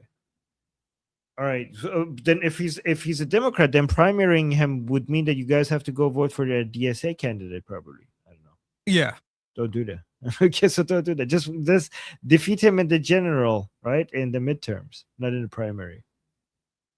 Or something. And thank you, Shana. Okay, let me actually see if Nick is saying here. I think he talks about this assassination threat a little bit more. I don't know if it's the same as the last video or if it's a different one, because I want you guys to be prepared for what these people are trying to prepare you for, so that we could do the opposite if something happens against President Trump. Because what it's looking and sounding an awful lot like is predictive programming. That's what it looks and sounds like. And I know that's conspiracy talk. I know that's speculative, but that's what it looks like. It looks like they're getting ready to drone strike Trump. Oh, yeah. That was the same video. Anyways, let's go look at this. This is General Reza Nagdi, a top advisor to the commander of IRGC in Iran. He warned that a nuclear escalation by President Donald Trump would lead to the occupation of U.S. military footholds worldwide. I don't know what that means. Let me actually listen to the Persian version, so if I could understand it better. Many observers say Iran has put up a strong fight, but that America has one weapon that Iran doesn't, and that's a nuclear bomb. In your view, how likely is it for America to use a nuclear bomb? Naturally, it can end up being a mistake for them. The morning after they use a bomb, all of America's military bases around the world would be occupied. Today, things are different than World War II. The people of the world have awakened. No one in the world will allow for such a crime to be committed, because the next time it could be themselves. Okay, so Americans, if you use a nuclear bomb, then all your military bases are going to get occupied immediately after. So he's fantasizing. You Opium. don't say. He's high on that copium. Wow. I don't know what world these people live in, but it's not the one. Even Iranians don't believe this, right? Even the Durkas don't believe this, right? Even the Durkas, many of the Durkas don't believe that. Not all of them, but many of them. Okay, let's look. Speaking of Iranians, look at Iranians here. So look at this. So it says this liberal pro-Palestine girl spots an Israeli flag at a peaceful Iranian gathering in London and completely loses it. She starts yelling and confronting everyone, but the Iranians put her in her place with "Damn Palestine," like chanting "Damn Palestine," totally embarrassing her. So let's look at what happened here. So she saw these Iranians are holding Israeli flags and she got offended.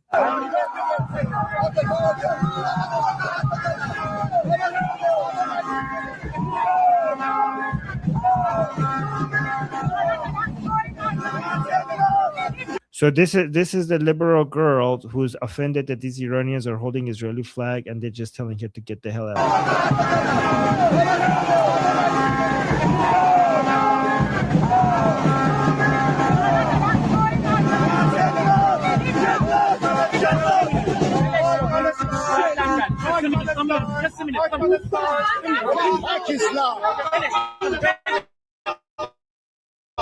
Oh, you hear that? This Iranian said "fuck Islam."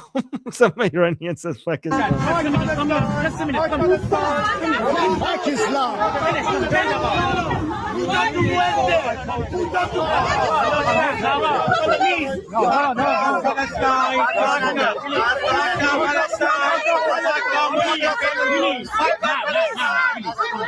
Fuck Oh, they're saying "fuck Palestine." The Iranians are chanting "fuck Palestine."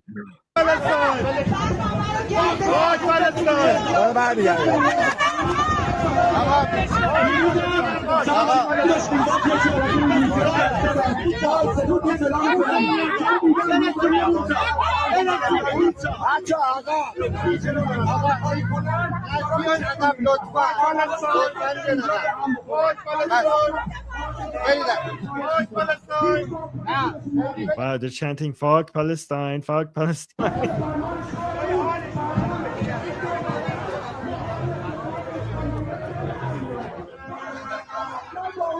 You know what they're telling her? You know what they're telling her?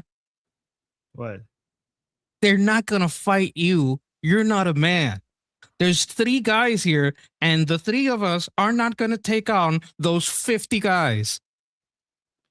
So stop being entitled and walk away. Because you're not the one that's gonna take the lumps. It's gonna have to be us. I like how she's like lecturing Middle Eastern people about Middle Eastern politics, thinking that she knows more than them. Yeah.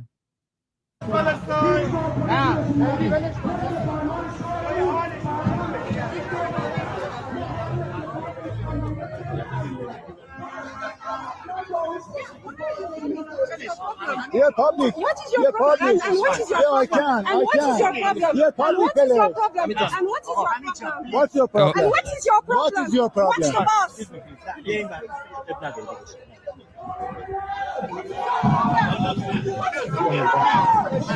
Going back. She's picking the fight, but she's not gonna fight. They're gonna want to fight, and they don't want to fight these guys. Oh my God! It's The like guy a- who's recording just said, like, if you defend Islam, then F you. F your sister. Like, look at her. She's coming half naked and she's defending Islam and Palestine while being half naked. Like she doesn't have any idea what they would do to you. Guys, what look at what this happened to a Iranian. woman that walked around there like that in Tehran? Like Well, she I mean- might last half an hour because it's a little bit more open-minded in Tehran. You told me about this yesterday, but you wouldn't last long in Tehran. You wouldn't last 5 minutes in a village. Right. But look at this guys. Look at Iranians. Whenever they are gathering, they always have the Israeli flag, and this is what offends people. I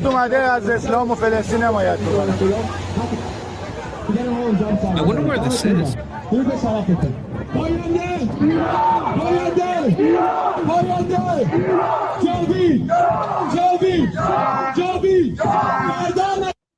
My God, I'm so proud It of must be them. Europe or It was something like that, right?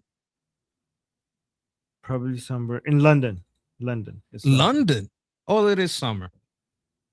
Yeah. My God, I'm so proud of them. Love these people. I saw the sun and I'm like, well, it can't be UK. There's no sun in UK. It's just clouds and rain. Dumb motherfucker with the super chat. Thank you so much, dumb motherfucker, for the super chat, saying that's a precedent I'm not okay with. No nukes. Yep, we don't want to normalize nukes.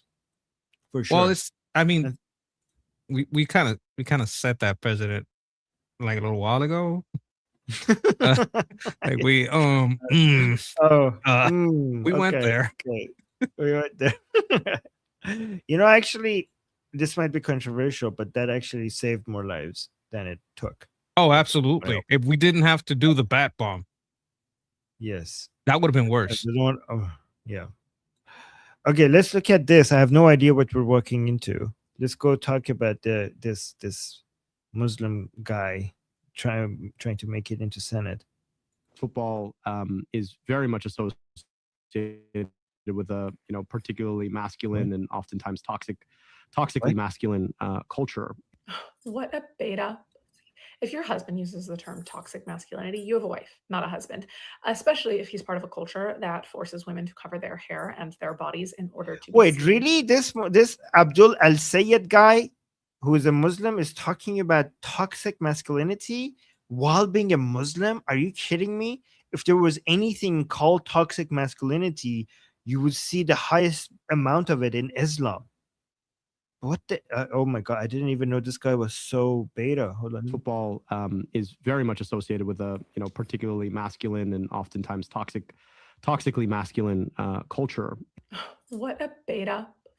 If your husband uses the term toxic masculinity, you have a wife, not a husband, especially if he's part of a culture that forces women to cover their hair and their bodies in order to be seen as valuable. This is who the Democrats are running for Senate in Michigan. His father-in-law is part of the founding committee of the Islamic Society of North America, which is a group linked to Hamas and Muslim Brotherhood funding. A legit terror group whose stated goal is to eradicate the Western world from within. And he's the largest financial backer of this football-hating twat. But don't worry, if that doesn't convince you that this America-destroying jihadist has his own ties to the Muslim Brotherhood, this will. In college, she served as the VP of Muslim Students Association at the University of Michigan. MSA was founded by individuals with Brotherhood ties. During the Arab Spring in Egypt, he criticized the Obama administration for not working with the Muslim Brotherhood and described them as willing to compromise and downplayed fears that they would act like Hamas, which, they did, in fact, act like Hamas because they're a terror group. He defended them and still defends them to this day. Openly, by the way, has signed documentation saying that he supports. He's headlined fundraisers for Islamic Relief USA, also Muslim Brotherhood linked. He's accepted donations from people tied to CARE, also Muslim Brotherhood linked. And anytime you criticize him, he just says that it's Islamophobic. Okay. He's also openly called for Sharia law in the United States. This guy is quite literally telling us that he's a jihadist, and he's pretending like he's not because he is banking on the fact that the voter base is too stupid to understand. They have a stated goal to destroy the Western world from within. And if we vote him in, they will be closer to that stated goal. Please vote Mike Rogers if you're in Michigan. Football Mike Rogers is the person that you should be voting. Mike Rogers. Vote Mike Rogers. Who is this person? I like her. Okay. Thank you, lady. Yeah, she's cool. I like her. Like if you would you retweet that? I don't know if yes, of course. Because I follow you, so I could find the retweet and follow her. Yes. That was a good video. Let's do more. She's also said it well. Like, she's well spoken. She was clear. Yeah. She kept it simple, but well spoken. I liked it. Yeah, guys, I thank you, Monkey, for reminding me to retweet that. You could follow me on X if you guys want to see this video at Armin. Actually, I could just put the link in the chat. You could also follow me on X at Armin Navobi. I'll also post a link to this in the chat if you guys want to follow her and support her video. Okay, let's do more of this midterm stuff.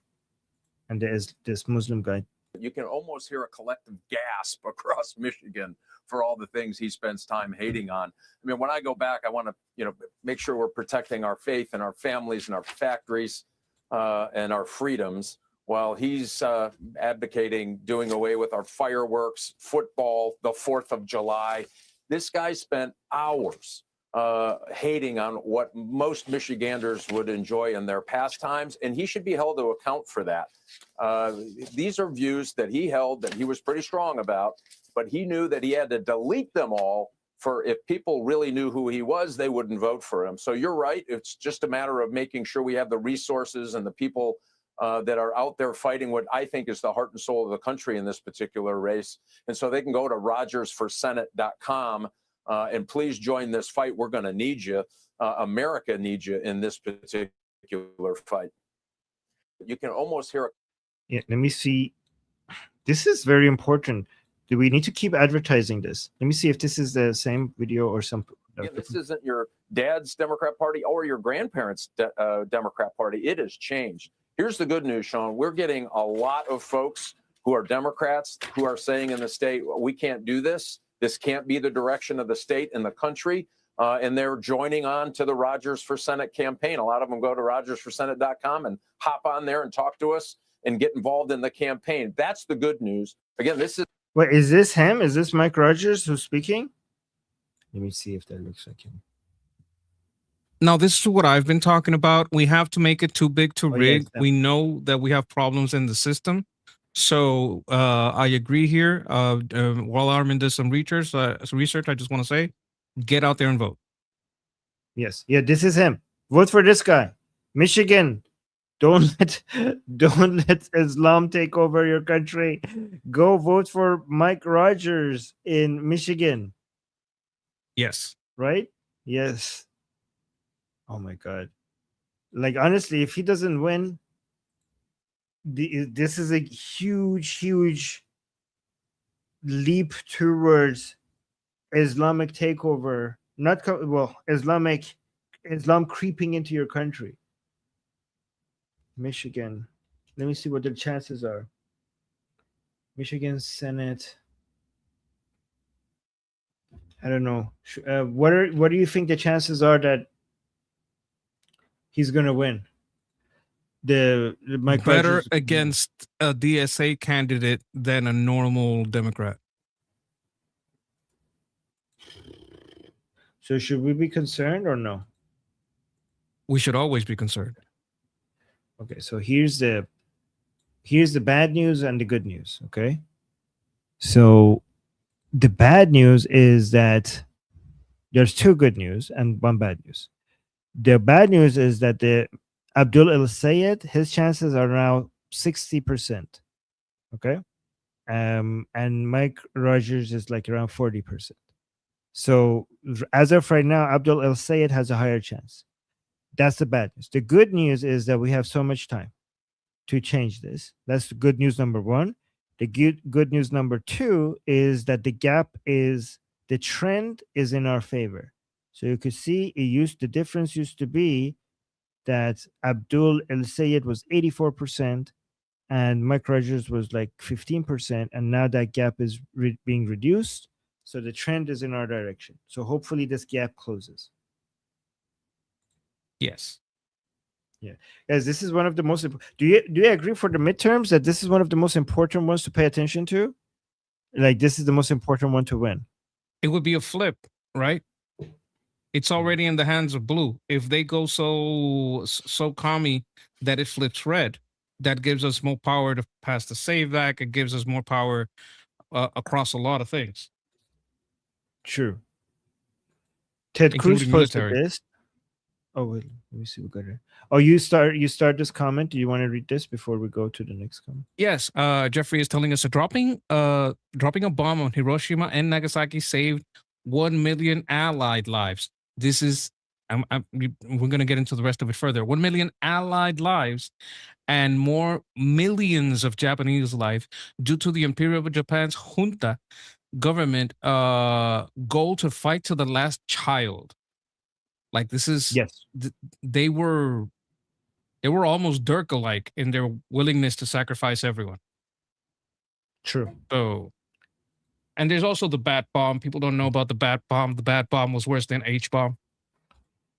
All right, let's go back to the midterms. Ted Cruz posted this saying, when they tell you who they are, believe them. And then he posted this video. I have no idea what this video is, but let's see what Ted Cruz is. highlighting here for us. So I got to grow up watching Rashida be an elected official. Yeah. Right. So Rashida's like my older sister. Every time I make a mistake, she's like, I just get the text message. It's like, like very much older sister energy. And I'm like, I'm sorry, you're right. No, I apologize. I care enough. Well, no, but the point that I'm making is, what better joy and appreciation than to have somebody who's looking out for you, who's been there before. So I got to. This is like so gross. Let me see. Abdullah Sayed on Democrat Socialist, Rashida Tlaib. Rashida's like my older sister. Every time I make a mistake, I get the text message. She's like very much the older sister energy.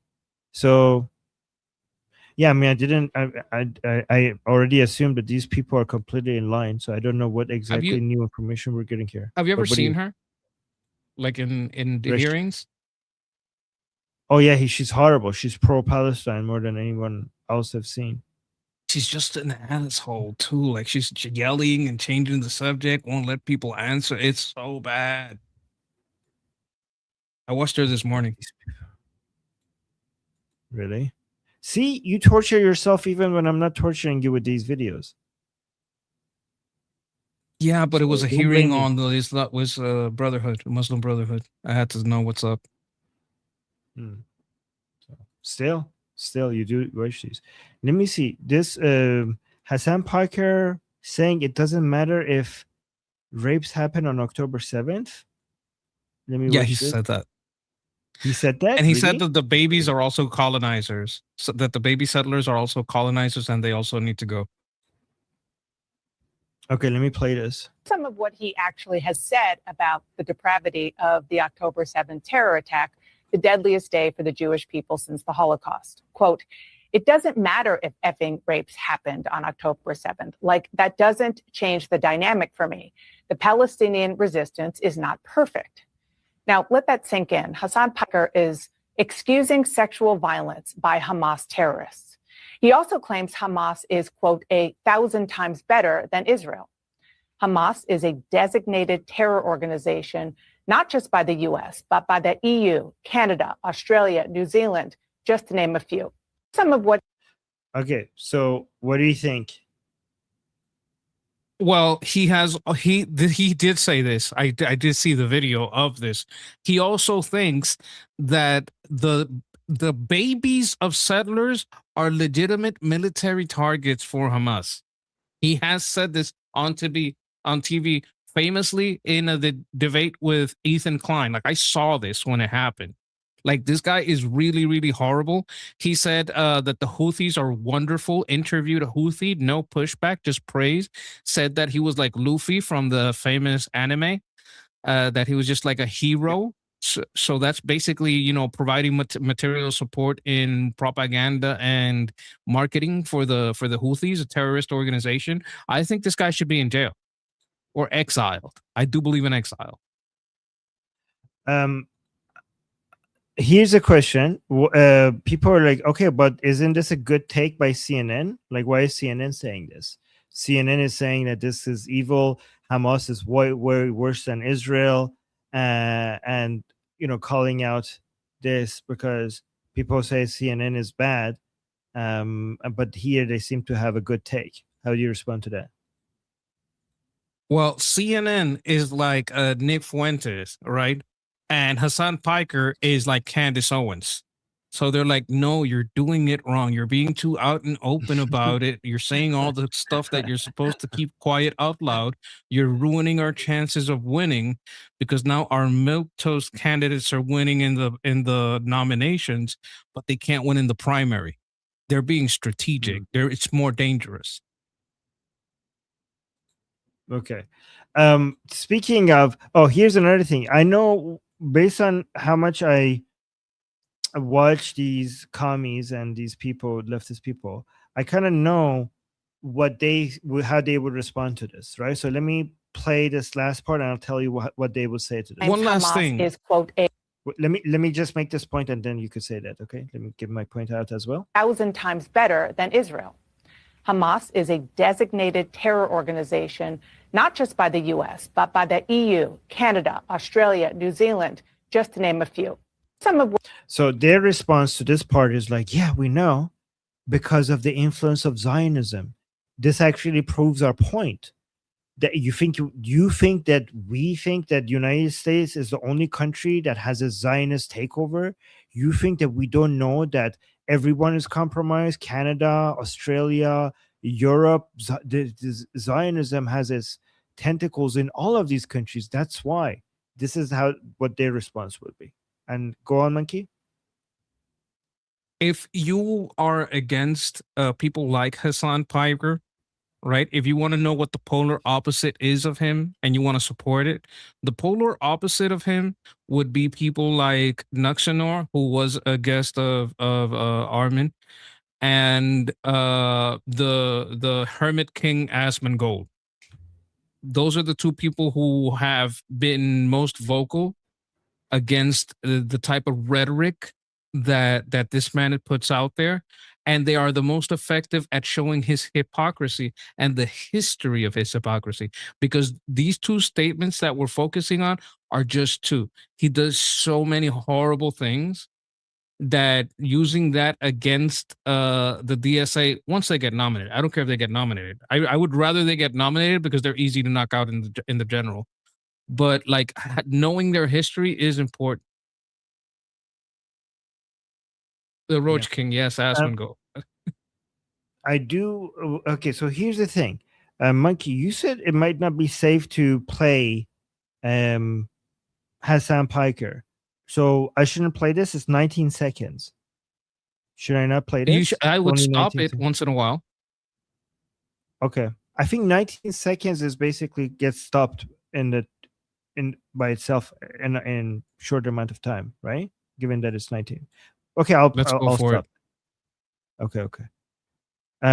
This is Hassan Piker talking, and Abdul El Sayed surrogate to a person who said third world countries are run by incompetent government.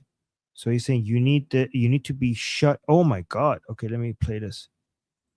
You literally need to be in jail. You need to be in prison for the rest of your fucking life. Maybe even fucking shot against the wall. I'm sick and tired of motherfuckers who go, yeah, developing nations deserve to be in the position that they're in because, sorry. No, seriously, fucking capital punishment. You literally. Okay, so somebody has to be shot because of their opinions, apparently. Not just the opinion, the opinion that you need to solve your own problem, that we're not supposed to fund your whole nation. Jesus Christ, man. This guy's how is, and then yet the DSA candidates are going and being buddy like this is a direct threat of violence. Isn't this a crime? I mean, even United States free speech does not protect this. This is Which is a biased platform. No, but you know that Twitch guidelines of the platform. It's not just Twitch. The law is against this, even in the United States. No, because this is a direct threat of violence to an individual. Yeah, this is why I hate the DOJ and people like Pam Bondi who never do anything about this. They never. Did you know that the whole state of Israel was banned on Twitch? All of it, the whole thing. At the same time that Ukraine was going on, because there's a chance that there may be, that it's in a war zone. They let all of Ukraine stay on, they let Russia stay on, but they banned all of Israel. The Twitch safety and guidance team is in Egypt. These people hate Israel. The whole platform. Dan Clancy, the Gunnar Lord, he hates Israel.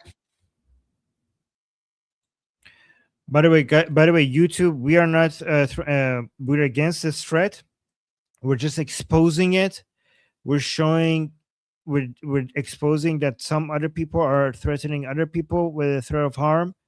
We are not endorsing it. We're just reporting it. We're just reporting that this is happening. Okay.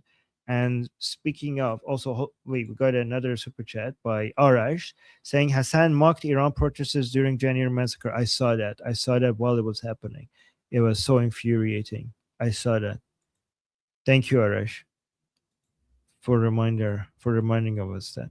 But when it comes to here, the threat of violence. So you saw Noah gave us a super chat earlier today saying this Francesca Hong lady lost, right? I believe so. Yes. So this just came out. This is this is a good account, DSA Watch. I'm going to follow this account, DSA Watch. Okay. This is how Hassan Piker responded to that. We'll be able to lean into their victories, so it'll be less difficult. It'll be easier to deliver our message. It'll be more difficult though because I'm gonna pause because Hassan Piker might be very sensitive about, they have a whole team hunting down people who are reviewing their content. So I'm gonna pause here to make that more difficult. Though because the establishment will not underestimate us. They will continue to undermine us, but they will not underestimate us. So the knives will be out. The knives will be out.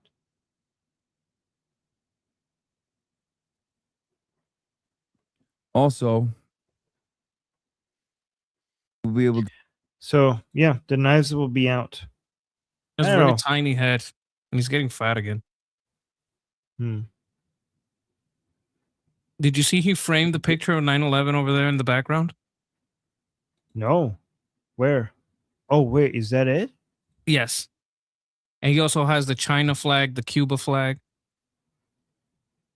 Is there a U.S. flag anywhere in the background? No, he hates the U.S. He openly states that he hates the U.S.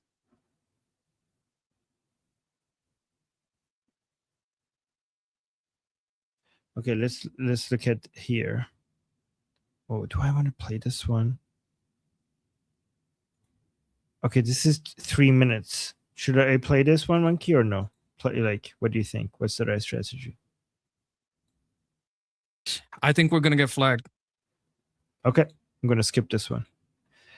Okay, let's go to this guy then. Abdul El Sayed, doctor. He has a doctorate. In what? Allegedly, I don't know if he's practicing or not. Like a PhD, I'm assuming. But let's see what he says here. Michigan Republicans and Independents. I'm Abdul El Sayed, and I just want to introduce myself. I'm a doctor who rebuilt health departments in both Detroit, led Wayne County's health department to do big things. Put glasses on kids, take on corporate polluters, make sure that our kids weren't drinking lead after the Flint water crisis, and eliminate medical debt.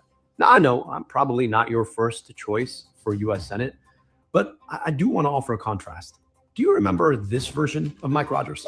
I think we lost the Georgia 2 Republican Senate seats because of Donald Trump and his chaotic leadership. Well, you're damn right you had responsibility for this. Candidly, the way that campaign was run, I'd be highly suspect that they had an organized plan to do anything.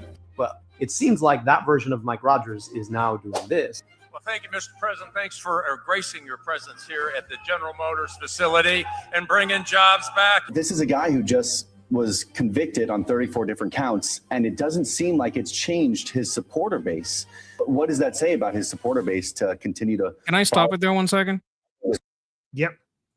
Yeah, this is 34 counts of bookkeeping. Like the same exact crime Hillary Clinton did in her bookkeeping, but they made 34 counts of the same crime. And for that to be a felony, it needs to have an underlying crime that it's hiding, which was never outlined, which means there are 34 false charges. They're misdemeanors, exactly. We can boing boing is saying in the chat. Bingo, bingo. Yeah. I think the main point that he's trying to make is that he used to be anti-President Trump and now he's pro-President Yeah, Trump. so was Marco Rubio, so was Vance. Which is a weird thing to highlight because that's what everybody does in politics. When you're competing against them, you're against them, and then when that's over, you work with each other. Like, what is that? Like, what does that show? What does that show? Like, you guys do the same thing. Was convicted on 34 different counts, and it doesn't seem like it's changed his supporter base. What does that say about his supporter base to continue to follow in line with someone facing those convictions? I think it says more about the Democrats and how they're weaponizing the court system than it does about his supporter base. And well, Donald like Trump that is answer. doing this. Who's running for the Senate, and he'll be a great senator, and he's going to be a great senator. He was a great congressman, and then he left. He went on to very big things. He did well. They rigged the election on you. Mine was too big to rig. Here's my commitment to you. I'm not going to show up and lie to you. I don't take corporate money. So I'm not bought by the pharmaceutical industry. I'm not bought by the insurance industry. I'm not bought by the weapons industry. When I say I want to keep your money here, I really want to keep it here. I want to invest it in your kids' schools and your roads and your bridges. I want to make sure that you have health care. And I don't want DTE or Blue Cross Blue Shield or any of the corporations to be able to rig the system to raise prices against you. If you believe in America first, if you believe that we need to be investing here, if you believe that you want politicians who are elected by you and not bought by corporations, I hope that you'll give us a chance. All right, so you basically want to get the corporations out of our business and get the government into our business by controlling prices. That has always worked out very well for everybody, right, Monkey? Did you see what he said there? America first. You know who's America first, right? Who sells those hats? Yeah. He always But had what do you that hat think next about to my him. question? Nick But Fuentes. first, answer my question. Okay, guys. Yeah, it never you works guys out. had- What? as- yes. Guys, so let me explain this first before we go to that. But yes, you're right, Monkey. So what he's doing is like, I will keep your prices low instead of letting corporations increase prices. That means that he's going to mess with the market. That means that's going to get the government controlling the level of demand and supply in the market. That means that you're going to have lower prices for the short term, and that means lower supply in the medium term, and therefore higher prices in the long term. But yeah, go on, Monkey. Well, he's not going to do anything. I think he's just going to lie and let everything degrade and cause more fraud. I think that's the same plan for New York. They're going to create more scam systems and fraud systems and do more payback and trying to infiltrate more into the voter rolls. I think that's their plan. And my larger point is this is a message to Republicans that are America first, that are isolationist. He's playing to isolationists, right? He is talking a little bit about, because America first has the concern that, oh, we're spending money in war instead of helping the average person's cost. So he is playing into that a little bit, but his main point is that America first point, that isolationist point. Is like, look, I want the US out of the Middle East. You want the US out of the Middle East. And let's work together. That's his olive branch to the isolationists. Right. Yeah. Exactly. But guys, that Rogers guy seems to be really good, because is this the biggest thing you have against him? That he used to talk against Trump and now he's talking in favor of Trump? Like, he could change his Monkey mind. said, that's like Marco. Yeah, like that's like Marco Rubio. That's like everybody. Like, is that the worst thing you have against the guy? Like, if this is the best you could do, that he seemed like a really good candidate. I want to make one last point of this. After the Biden administration, many people came to the belief that, you know what, Trump was right. These people can't hold on to power, because if they do get a little bit of it, they'll go insane with the lawfare and with the open borders. Right. Okay, I need to use the washroom. Be back in like less than 1 minute. And that means let's listen to Nick Fuentes and his view At on least what's it's not happening Piers. right now. At least it's not Piers. Okay, be right back. So, And so how's that far left, far right alliance going, jackass? How's that going? You got Hassan Piker saying we need to impoverish the white middle class.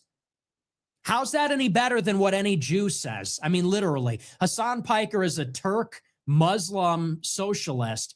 He says he wants to impoverish white people. He goes to Minneapolis and throws himself in between ICE and Somali foreigners that are stealing from the welfare state to send to another country. I mean, literally, how is that any better? How is that not worse, actually, than what Shapiro and Mark Levin are saying? I mean, honest to God.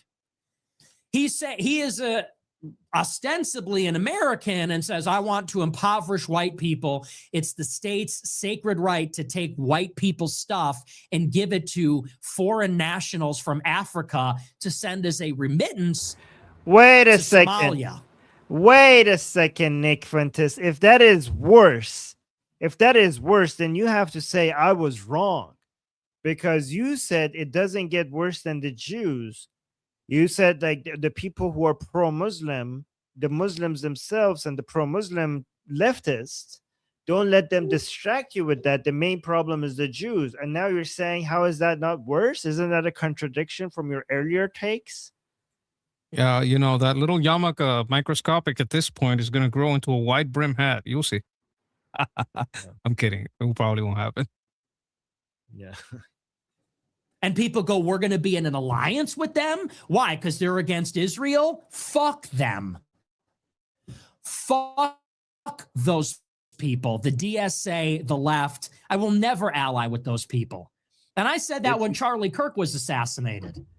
When Charlie Kirk was assassinated, you would never ally with those people. Like, does your audience has a memory of a goldfish? Didn't you say you need to ally with everybody who's anti-Israel? That was your position. You were telling people to go vote for the Democrats. But check this out. In our previous video, we pointed out that he was saying America first, which is his thing. Like the America first thing, that's his thing. It's not MAGA. His thing is America first. That's isolationism. He doesn't ally with Candace Owens. Candace Owens doesn't say that. I mean, she doesn't say it. If she says it, she says it in passing, not like as a branding thing. Like El Sayed was trying to reach out to his watchers, and he's like rebuking that, rebuking that. He may have changed his mind on whatever, but like he is.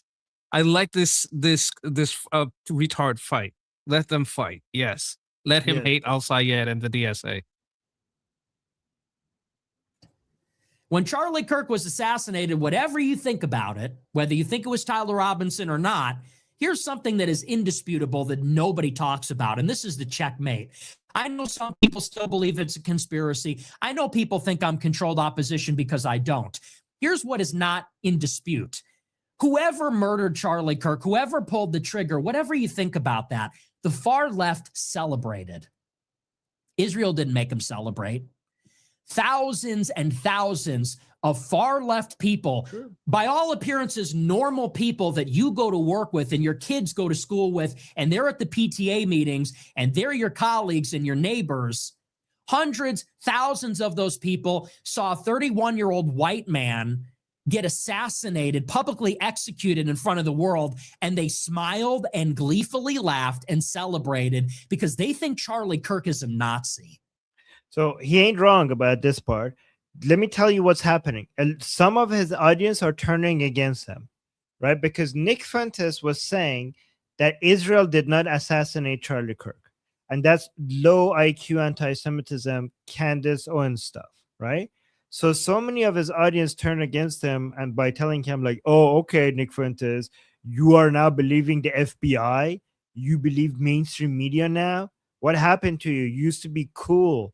Now you're believing whatever the FBI tells you, whatever the state tells you. Okay, sure, Nick Fuentes. And some of his followers are telling him that he must be controlled opposition if he's believing the narrative of the government, right? Now he's saying, like, whatever you think about Charlie Kirk regarding Israel, whether you agree with me or disagree with me on that, whether you think I'm like fake opposition, what's clear is that the far left celebrated it. That's what he's saying. So obviously, yes, yeah. But those are third worlders. He shouldn't bow down to them. They thought socialism sucks. Big Gov sucks guy was a Nazi, and the only solution for him was public execution by a vigilante. That's who we're dealing with.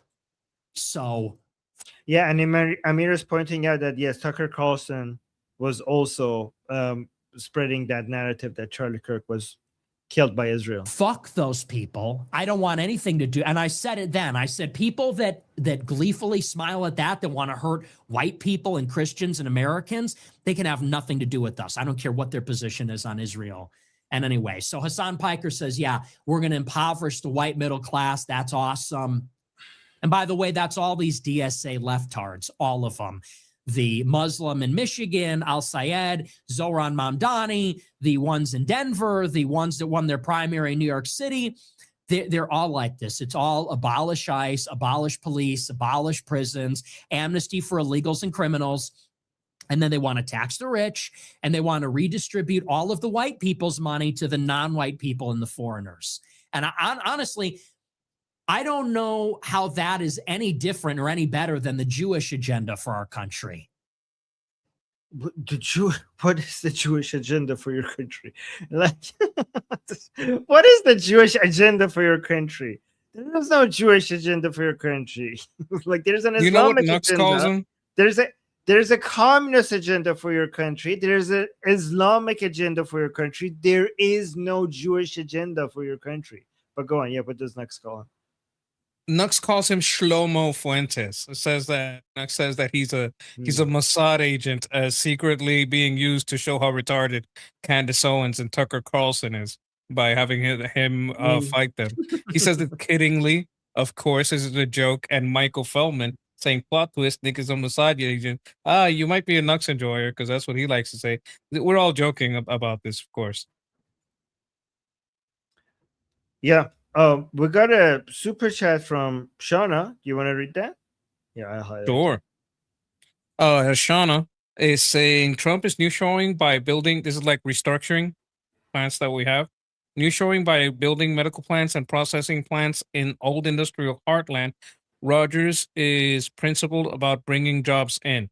Yes, that's important. I also saw that happening in Detroit with the military drone systems. They want to have the facilities that Detroit had for cars that haven't been working too good and have that work for drones. Depends on, the problem with Detroit is that it's always been very left controlled, led to too many regulations, too many taxes, making it difficult for industry. Let's see where that goes. Okay, so look at this. And thank you, Shana. Thank you for the super chat.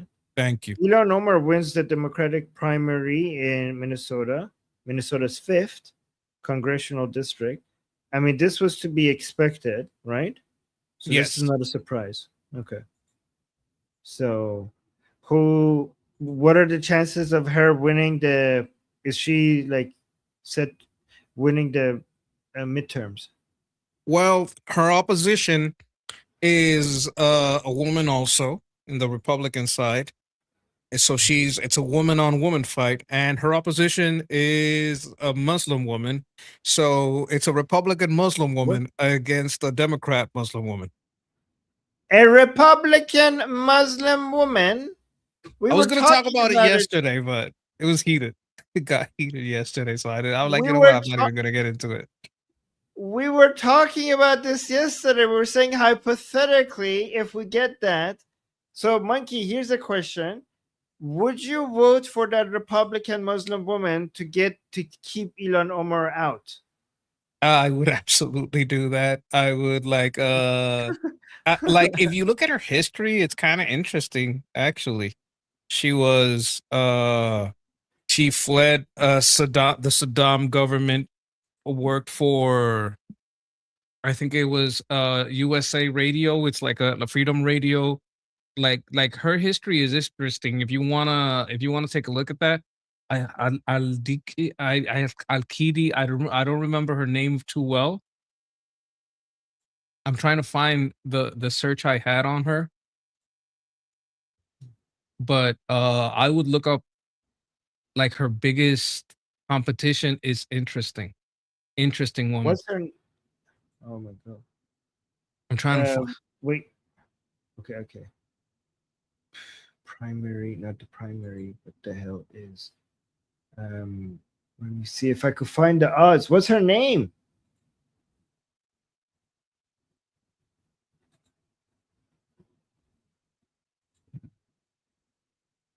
Okay, can't find her name. That is crazy. Are you sure?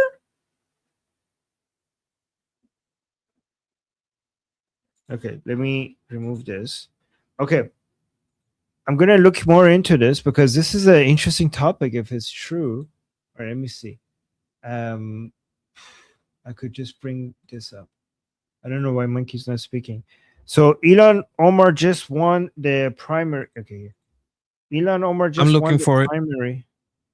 who is she now going to be against in the midterms? So I'll look it up. Okay, while we'll look that up. And I want to see what her odds are. Guys in the chat, if Ilhan Omar is running as a Democrat Muslim woman in Minnesota's 5th congressional district, and her competition is a Muslim woman, Republican Muslim woman, let me know in the chat. Would you or would you not vote for a Republican Muslim woman to keep Ilhan Omar out of Congress? Let me know in the chat. And here. So Ilhan Omar will face candidate John Nagel. So it's John Nagel. It's not a woman. Monkey. I'm seeing Dalia Al-Kidi, Iraqi-born Muslim woman and journalist. Unless he won and there was, like yesterday, a primary on the Republican side. Okay, I think like on August 11 primary, she was viewed as the favorite, but she didn't win.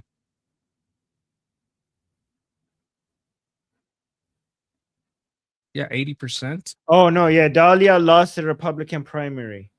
So Dalia Al-Kidi previously ran as a Republican nominee against Representative Ilhan Omar on November 5th, 2024. She ran again in the Republican primary election held on August 2026. So she finished second in the primary. So it would have been, is she Muslim?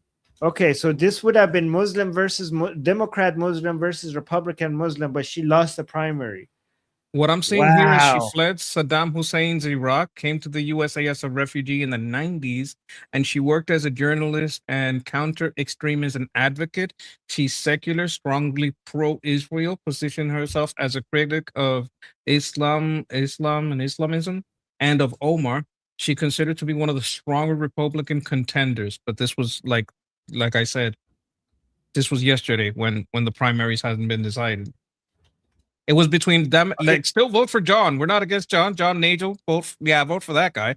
But you know, I thought it was interesting because like yesterday she was the favorite.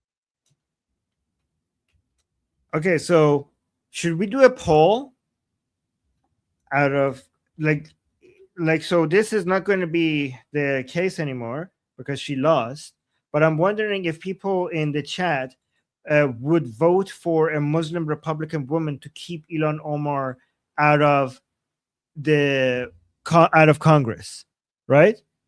So, guys, do you guys want to do a poll to see how many people in the chat would say yes and how many people would say no? So I'm going to make a poll. So, okay. So, guys, I started a poll. The question is, would you vote for a Muslim Republican woman to keep Ilhan Omar out of Congress? So if you put a 1 in the chat, that would vote for a yes. So if you put a 2 in the chat, that would vote for a no. I accidentally voted for both of us. Was I right? I would vote yes as well. Keeping Ilhan Omar out, yes, I would vote for that. Yeah, so that's fine. So yes for... Yeah, put a 1 in the chat for a yes, and put a 2 in the chat for a no. I just want to see. But you just read. Okay, so people are saying she's secular. Yeah, she's a secular Muslim. So here, Dalia Al-Kidi is a Muslim immigrant who fled totalitarian rule in Iraq in 1991. She explicitly defines her personal religious background as a secular Muslim. Al-Qaidi built her career as an international journalist and counter-extremism advocate. Her November 2024 campaign against Ilhan Omar was the first U.S. House race between 2 Muslim candidates. She lost the Republican primary election on August 2026 to candidate John Nagel. Okay, so look at this. Wow. So far we got 69% one, 70% yes, 30% no. Interesting. I voted yes. Keeping Ilhan Omar out for sure. Oh, two of those votes are probably Jew hater and IDF hater. Yeah, guys, anything to keep Ilhan Omar out, I would vote for that. If those are your choices, you can't say, well, I'm not going to vote. Look at this. Somebody saying this is a stupid question. There is no such thing as a secular or moderate Muslim. You are stupid because I didn't even put secular or moderate even in the question. Like there is no such thing as secular or moderate Muslim. That makes it a stupid question. Do you see the word secular or moderate in the question? The question is not stupid. You are stupid.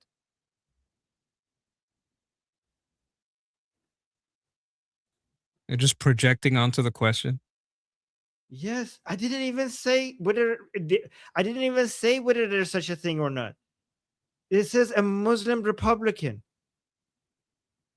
You just butthurt. You don't want to answer. If you don't want to answer, just don't answer. Other people are answering.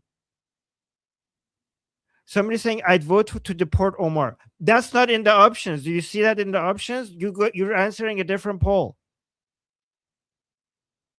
Oh yeah, well you know what? I vote to teleport chocolate cake to my desk right now.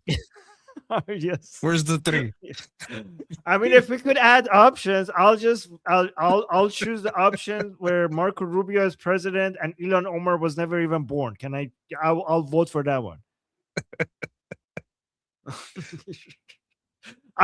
You know what, Monkey? I'll vote for the option that says Islam never happened. How about that? I'll vote for that one. Oh my God, I'm there with you. Wow, making Can up you imaginary imagine? options. Yeah. Right. I mean, I would have never met you, but you'd probably be living in some Persian paradise. Oh my God. Yeah. Okay. So I think we have all the votes. So let's stop the vote. So okay, stop poll. Okay, so we got the answers. So the question was, would you vote for a Muslim Republican woman to keep Ilhan Omar out of Congress? 70% voted yes and 30% voted no. Cool. All right. Interesting poll. I Okay, wanted let's to bring it up yesterday, but it got so heated and we touched on so many topics that I was like, you know what? I'm going to stand firm on import no one, trust no politicians, start exiles. Right. Oh my gosh, Shana is doing the butterfly effect. Shana is saying if Islam never happened, we probably wouldn't have America. This is the butterfly effect. Like if Yeah. you kill Hitler, then things might even get worse. I don't know. If you killed Hitler as a baby, none of us would be born. None of us would be alive today if you killed Hitler as a baby. Butterfly effect. You wouldn't have Marines, that's for sure. Yes. Yes. All right, let's watch this. This is another campaign video of this Abdul El Sayed guy. We're going to keep our tax dollars here at home instead of sending them abroad to fight wars we have no business fighting. Yeah, but wars we have no business fighting. You have no business killing your enemies, the people who have promised and are determined to destroy America. Look at that It's sign. not US's business. It's not US's business. It's not the US business to go and eliminate the people who wish Americans harm. Okay, that's none of your business, apparently. Check the sign out. Elect Democrats. They don't even show his name. Well, yes.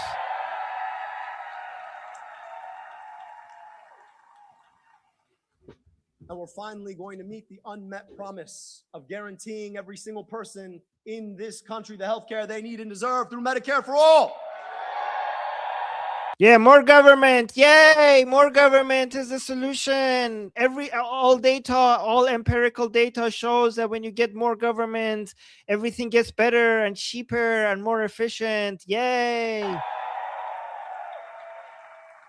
ask you, doctor, how you gonna pay for that? I don't know. Maybe instead of 200. Oh, I know. Eat the rich. I mean, tax the rich. Tax the rich. Do not. Yeah. Maybe instead of $252 billion to a rogue agency like ICE, maybe we can actually keep our money here to provide healthcare here. Oh yeah, instead of spending money on what the government is supposed to do, which is securing your borders and protecting people, instead of spending your taxpayers on things that actually the government is designed to do, let's spend it on the things that the government is not designed to do and it's not efficient at all. The things that every time the government gets involved with makes it worse. Let's spend more on that, and let's spend it less on the things that protect citizens. Yay, that's a great idea. Woo, We let's have go like a for that. trillion in fraud. Yes. He doesn't care about that Save- because that money's going to No. the Leering Center. True. Here.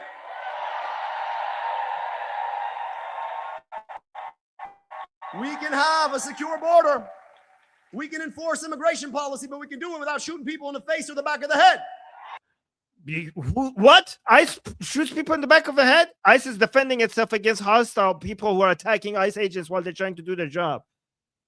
That's self-defense. Back of the head. Yes. Maybe we keep our money here instead of fighting a war we got no business fighting. Oh yeah, no business fighting. The Islamic Republic did not declare war against the United States. They haven't been chanting death to America. They haven't been trying to build a nuclear bomb. They haven't been trying to develop biological weapons against the United States. They haven't promised that one day they're going to destroy the United States. They haven't been killing more Americans than any other regime ever out there that exists today. No business, nothing to do with America. Raising our gas prices to $5 a gallon. Yeah, your gas prices are up, as Monkey says, because of your regulations, because of your taxes that you collect on the grasses. If you're against high gas prices, how about you remove those? How about you remove the regulation? How about you reduce the taxes? Burning our Armin is all dollars, fired up. burning our tax dollars to teach the Ayatollahs that they have a choke point on the world's energy supply. Yeah, the Ayatollahs already knew that. They had already plans for that. If you were being honest with people, because I know you know this, they had this plan to do this 10 years ago. They had details planned. This is not something they discovered. They already knew this 10 years ago. We were told about it. We were told by the Islamic Republic that this is a power that they have. And one way or another, that we're going to do this. They just, what President Trump did with this attack is revealed that they were going to do this anyways. And guess what? We did it in a way at a time where we could actually do something about it. If they increase their deterrence capabilities in nuclear, biological weapons, and other deterrents, eventually they would have done it without you being able to do much about it. Or he doesn't even know how to get out of because he shouldn't have gotten into it in the first place. Yeah, we should just ignore threats. We should just ignore our enemies growing and growing and growing to the point that we can't do anything about it. Sure. Okay. Anyways, anything you want to add, Benki? I'm enjoying you being all fired up. I'm glad you're feeling better. It's a lot of energy right now. Great thing to see. Yeah. Oh my God. I want all of you in the chat to be as fired up as Armin is right now. And remember to get out there and vote. Guys, keep this disease out of your country. Go vote against this garbage. I say this to you as an Iranian. I say this to you as this Iranian. This is the disease that took over our country. This is the disease that took over our country. Be warned. Don't sit back. Go out and vote. Save your country. How does that make you feel? Is asking Noah. How does seeing this piece of shit trying to get up to power in America? How does that make you feel? It makes me feel that if you don't act, your country is going to look more like the UK pretty soon. Okay, look at this. There are more than 500 mosques in London, but they choose to pray on the grounds of Westminster Abbey, the most sacred site in the Anglican Church. Why? Why, Monkey? Given that there's so many mosques in London, why do you think in London they decide to come and pray here? Because they want to impose themselves. They want to dominate. It's a show of, why is there someone taking a picture of this? Why are they taking videos of this? If all you cared was about your prayer, you would just do your prayer. but you made sure you did it in a place where it would be seen. You know what happens if you do this in Saudi Arabia? You think you could just pray in the streets, pray like they don't let you do that. You can't just stop traffic, what these people often do, to take pictures. They don't do that in any Muslim country. You don't see this in any Muslim country because it's part of a show of force and intimidation. Yep, this is an announcement that this is a takeover of public areas. They're creeping everywhere. This is not about a private religion, a private worship, a relationship with God or anything like that. This is about a global takeover. This is an invasion. That's what it is. That's what they did in New York, by the way. In what is it called? And what is that square called? I forgot. Anyways, Times you know Square? what I'm talking about? Times Square, yes. Times Square. They did that demonstration there. There's mosques in New York, but they all came out to, this is not by the way, this is not just a message to Westerners and non-Muslims that we're taking over your streets. It's also a message to Muslims outside of the UK that look at what we're doing. Look how we're spreading. Like, it's a message that we're dominating. We're taking over the West. Do you know that Christians are against this? Everybody should be against this. No. But like even like Muslim, like Christians would be against Christians doing. Oh, okay. Because like they say, the people who do big prayers in front of everybody, they're getting their blessing. They're making their virtue signal. You already got your reward. You're not going to get what you prayed for because you did it in public so everybody would see you. So that's what you're going to get. Everybody seeing you. You're not going to get your prayers answered. You're going to get what you wanted, everyone to see you. If you want God to answer your prayers, do it in private or in church, like wherever, like, you do it together in church, but doing it like this very, very publicly in Christianity is seen as very, how shall I say, they don't like virtue signal. Like virtue signaling is not is not seen well in Christianity. Mikey, you know where this is going? They're doing this outside, but they want to be able to do this inside eventually. Inside the church. The king would let them. He's not the guardian of the faith anymore. He's now the guardian of the faiths, plural. Yeah. Shauna, thank you for the super chat, saying, notice his speech pattern. He's mimicking Obama. Oh my God, you're so right. He was mimicking Obama. You're so He's right. absolutely right. Absolutely right. Let me just play a little bit of it. We're going to keep our tax dollars here at home instead of sending them abroad to fight wars we have no business fighting. Oh my God, you're so right, Shana. I just noticed that. You're right. Okay. Good observation. The team of Obama is Hakeem Jeffries. He always fails at it. There's a few that are more successful at it. Okay. Look at this. This is what we talked about yesterday. Now they're talking about it as well. President Trump, you really like this. President Trump declaring national emergency to control midterm elections if his voting bill is not passed. So they're concerned about it, but we are happy about it if he actually does do this. So, Look at this. In all of this, is we're having a normal election conversation in an abnormal time, but we're talking about who's going to win and who's going to lose. I just want to remind everybody about what Trump said earlier today in that interview with Wayne Allen Root. Let me just play it again. If they never get the Save America Act done, you have the right to declare a national security emergency for elections. Let me don't just even say that need stranger the things Senate have vote. happened. Okay, I'll leave it at that. Yeah. We live in dangerous times, and that's just the latest sign. Because the president... That is not that would be saving us from the danger. What are you talking The about? United States just left the door open to calling a national emergency to affect the election outcome. That just happened in the United States. Affected by not letting illegals vote. That's a positive way of affecting it. America. And we've gotten a little numb to it. We say that a lot. But that should wake everybody wide awake. because they've already been taking action. What should have made you wide awake is the illegals voting. That's what should make you wide awake. To meddle in elections, right? They've been threatening to withhold Meddle in elections, maybe protecting the elections. to meddle in elections, right? They've been threatening to withhold, Jake Tapper's done a lot of reporting on the U.S. Postal Service saying they're not going to let mail-in ballots. They're going to try to withhold funds. They're still, he's still whinging about the 2020 election on the basis of precisely nothing. And now he's getting a sort of a teed-up question about calling a national emergency to impact the elections, and he leaves the door Impact, you mean protect, you mean saving it from illegal votes. wide open.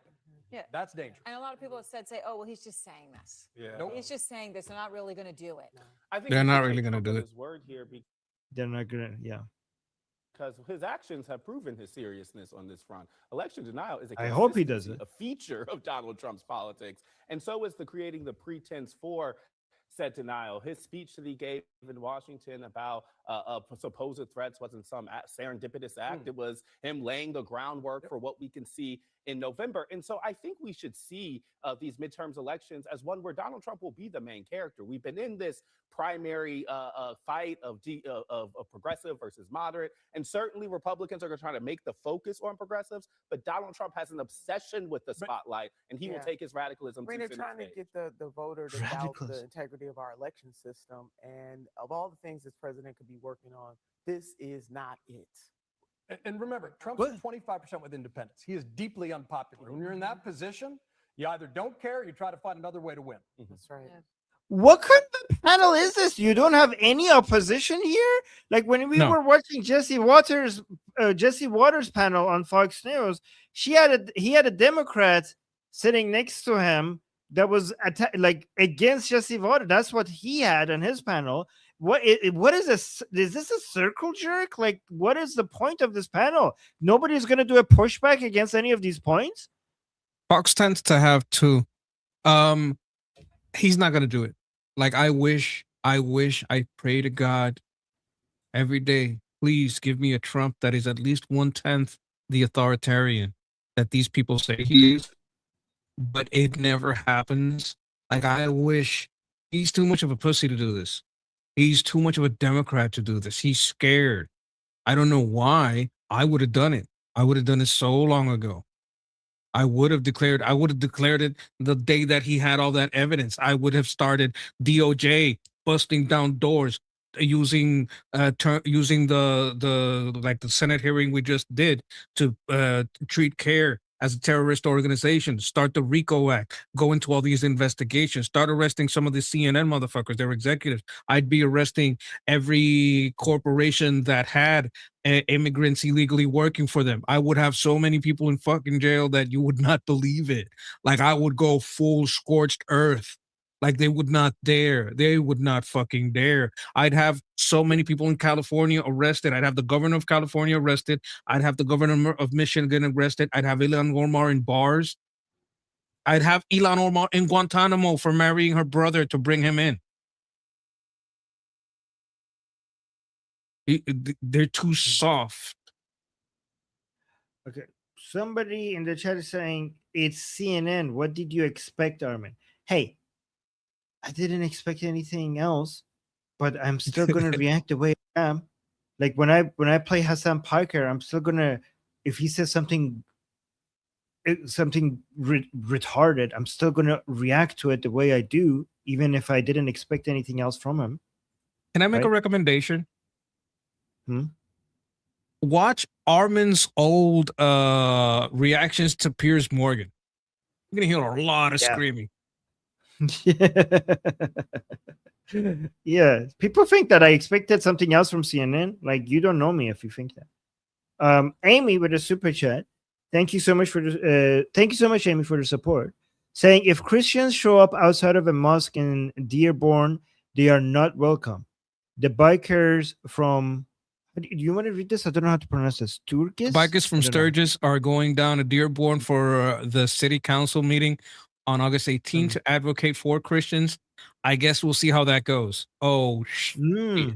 Okay, so Sturgis is like a biker meeting, but the thing about that biker meeting is sometimes biker gangs go, and white banker gangs are like notoriously dangerous, and it's like a prison gang. Like the white guys don't get along with everybody else. Well, these are like the biker guys that that hard. Think of Hell's Angels. Hmm. You ever heard of them? Yes. Kind of like that. Like having them work as security for the Christians. So Christian activists and Sturgis bikers are assembling at the Dearborn City Council meeting on August 18th to demand equal religious speech rights. The demonstration responds to past viral altercations with city officials on September 9th, 2025, and street clashes on July 5th, 2026. Ooh, this is something that, thank you, Amy, for telling us this is something that we should pay attention to. Keep an eye on that, guys, and see. Monkey, let's try to remember this.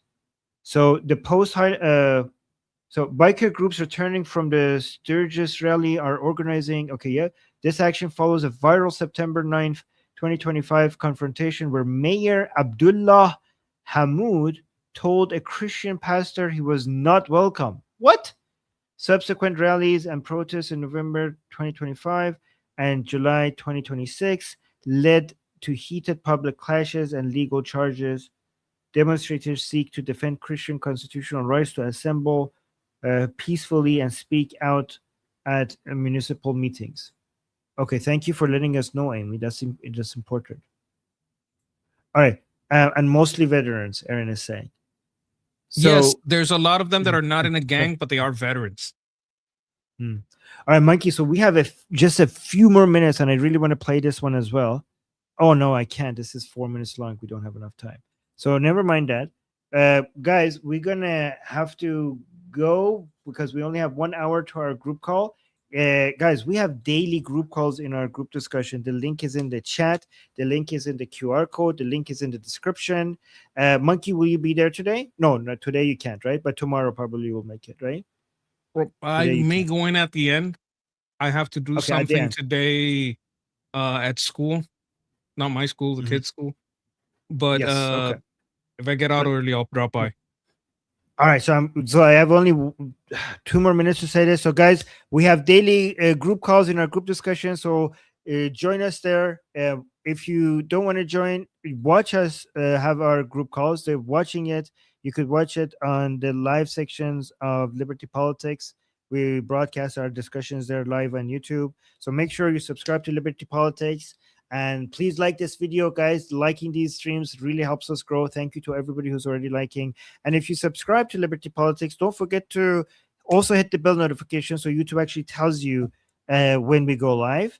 So that's all happening in 1 hour from now. And other than that, also, please subscribe to Monkey's channel. He's at 841. We're trying to get him to 1,000 subscribers. I'll put the link in the chat for you guys to subscribe to the Monkey's channel as well. And I also put the link to our group discussion where we have daily group calls in the chat as well. All right, so that was us. We're going to go get, the monkey was removed. Okay, we're going to go get something to eat and get ready for our group call, and then I'll get updated on the news while I eat. And until then, Monkey, you want to add anything, or are we good? Let's try to get to 8:45. 8:45. He needs 4 subscribers to get there. All right, guys. See you guys in 1 hour. And until then, I'm Israel Chai, Slava Ukraine, Cuba Libre, Taiwan GIO, Long Live America, Javid Shah, Payande, Iran. Mwah. Peace. Peace.